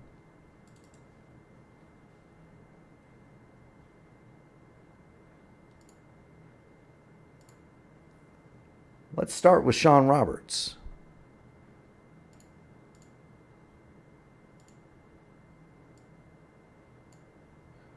Sean Roberts, Mark Murphy, Kendall Paul in the P1 broadcasting booth. You got a copy? Got you loud and clear, guys. Hey, well, it sure is good to see you up here. Definitely an interesting event. Tell us about that call for you guys to run long there. First and foremost, that was just a rough night for the first half. I got caught up in so many of those early wrecks and finally had to burn that fast repair. And then, I was just looking at my fuel numbers. I'm like, I can do this on one stop. I could have gone to the end if not for not that safety car. Absolutely. Kendall? Yeah, Sean Roberts, come home in third spot. Solid points day for the first race of the playoffs. You put yourself in this position to win. Is there anything else you could have done differently to hold off Matt Sizzler and Caleb Sisk? I'm not sure. I mean, those two guys are really good up there. They're always up front. I'm not quite up there. I probably burned up my stuff a little too much trying to get away from them, and then they just caught back up to me, and I made some mistakes in the lap leading up to them passing me. All right, well, good to see you nonetheless. Good to have you up in the booth, and congratulations on your podium finish. Any sponsors, friends, family you'd like to give a shout-out to this evening, sir? The floor is yours. I just got to give a shout-out to you guys in the booth. You guys always do a great job. I always enjoy following up the broadcast once I'm off. And then, of course, the guys over at NTRL, Derek, and all the admins that run the program. I mean, they put on one of the best leagues that I've participated in. Absolutely. Well, you look good in pink, Sean. Congratulations on the podium. Keep going fast and having fun, my friend. Thanks, guys. Have a good night. Absolutely. And now for our second place finisher, it's going to be Caleb Sisk in the 006. Caleb, the rally almost got you home. Yeah, and I have terrible luck in this league. Some people may not realize it. Just feels like about 4 races I've been the leader, pit, then get trapped a lap down, do it an untimely yellow. I've only won 2 races. I've been wrecked in both of those races that I won. I've been wrecked in every other race that I haven't won or been trapped a lap down. It has just been a long grind. I'm thankful that I got back to second and had a shot to win it there. I just needed a few more laps, just ran up a little short. Absolutely. Well, you did have that untimely caution, and it did try to be the lap down there. We were tracking you come back through the field. Do you think you could have gotten all the way back to the front had the thing played out? I don't know. It's hard telling. 8 got loose and it kind of stacked everything up, and I lost 2 laps with that. You just never know. And I thought about putting them 3 wide, but I didn't want to cause a big wreck and people being nervous you have to run the wall if you're 3 wide and 3 and 4, and I just didn't feel like it was worth wrecking anybody to try to get to the front. Disappointed for sure. Just kind of is what it is. Kendall, you have any questions for the second place finisher today? Yeah, Caleb, congrats on your second place. Is there anything that you got to look differently going into the next race for the playoffs? Obviously, a good points day for you finishing second, but is there anything that you need to look at differently going into the playoffs? I don't think so. I think we just need to continue to try to qualify in the top 5 cars, try to race up front. I mean, there's things you just can't control, and sometimes you're lucky and sometimes you're not, and that's just kind of the way it is. The bright spot here is we had a really unfortunate night with cautions and then delayed greens and other things, and we still rallied and finished second. So it's hard to be terribly down on the situation. It could have been much worse. So we'll just take that for what it's worth. Want to give a big shout out to a new Sis Speed Shop customer. He's had 2 lessons. He's already shown massive improvement, collected a win recently. So really appreciate everybody from all the people that support the Sis Speed Shop.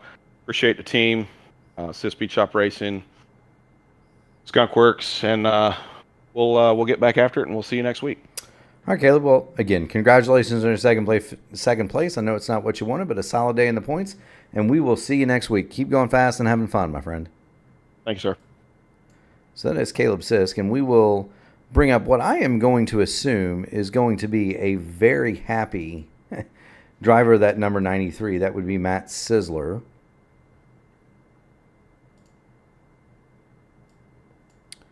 Matt, you've got Mark Murphy, Kendall Paul in the P1 broadcasting booth. You have us? Yes, sir, I do. Well, I tell you what, it wasn't 4 thousandths of a second this week. No. You got the tires at the right time.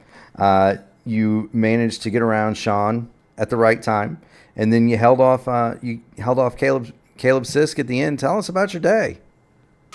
Well, I was, we had a fast 3 birdies Golf Company Supra, new paint scheme on the car this week. We finally got the new scheme on it, and I mean, what a way to debut it under the lights at Charlotte. I knew we were top 5 car the whole time, but I dropped back saving because I thought we can make it. I can make it on this stop, and then we're gonna be good. And then my auto fuel dropped me a level down from where I had been, so I didn't get it full. So when I went past Caleb, that's why you saw the gap come back towards each other, because I was maybe about a half a lap to the good. And at that point, it was just I just got to pray for a caution. And then out of nowhere, there's a caution. And then you're right. We got the tires on the car at the right time. And I had to hold Caleb off after I couldn't get by Sean the first time. And then I think Sean got tight off 4 with coming to 4 to go. And it was from my mind, it was now or never. I managed to get the car up in front of him in 1. And I honestly thought, okay, if Sean can hold him for a lap, I can probably cruise home. And then Caleb got by him immediately. And with how I've lost races the past 2 weeks, I was thinking, oh no, not again. This is how I'm going to lose this one. But luckily we able to keep the nose of our 3 birdies car in the wind and keep putting dirty air on Caleb's nose and come home the winner. Well, there you go, Matt. And congratulations again on your win. Kendall, do you have anything for the winner this evening? Yeah, Matt Sizzler, congrats on your win. You turned disappointment into victory this week. How does the rest of the round of 20 look for you, and then going into the round of 15? I mean, where do we go next week? I can't remember right now. I'm sorry. Old Atlanta. I mean, I love Old Atlanta, and now knowing that we've won and we've got our we got Team 93 and the 3 birdies car through to the next round. Maybe we play strategy again and try to go for it. When NTRL had the Gen 6s here earlier their season, I had a really fast car that day and we ran really well. So Always liked that old surface. It's just going to be a matter of keeping the car under us. And then Iowa in Lone Star for their trucks that sadly isn't running anymore. I managed to hold off Caleb, so that was a fun day there. You know, I like Iowa, so you know, next couple races. Now we've got the win, we've got the in, and now we can maybe we can play strategy and try to squeak another win. There you go. Well, that's the name of the game.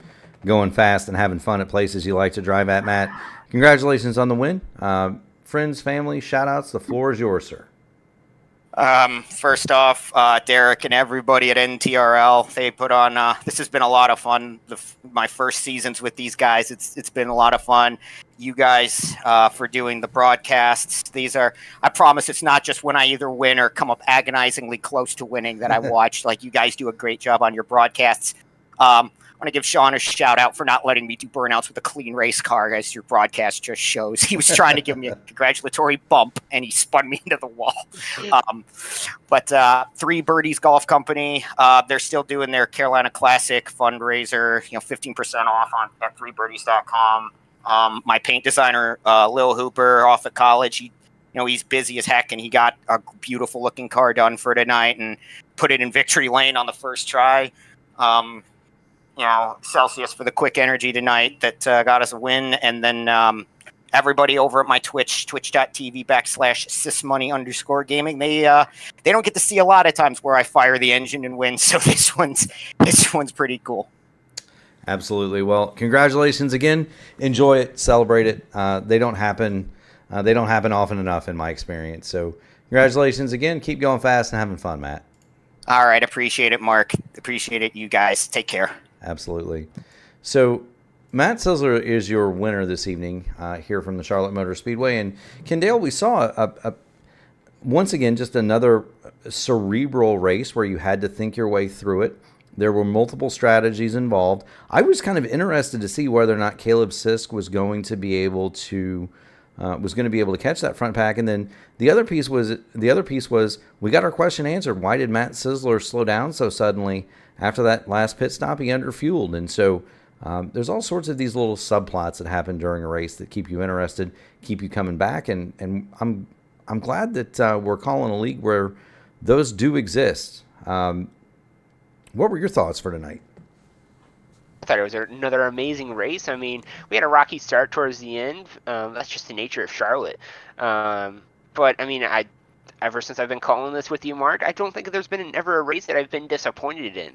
Every race has brought its different challenges for these drivers, and seeing them overcome that, it's really amazing. And the one thing that's also really special about this sport and really special about iRacing and everything is a person like Matt Sizzler that wins is very emotional towards that win. It's so amazing to interview those people, so amazing to hear their reaction to that.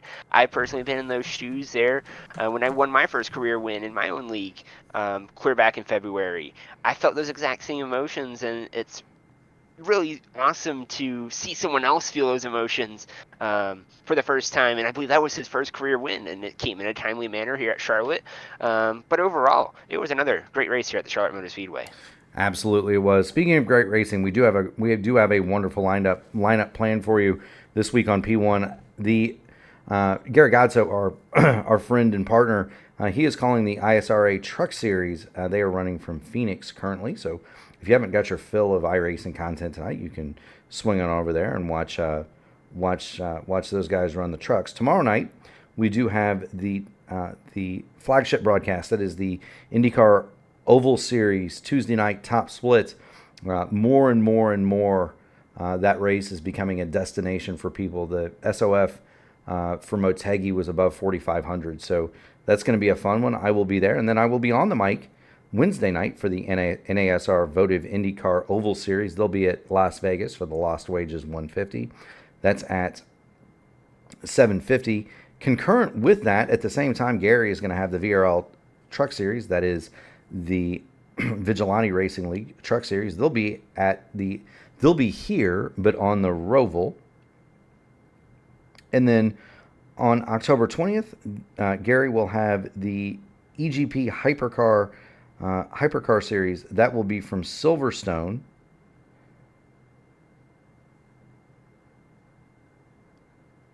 And then the next broadcast will be us right back here.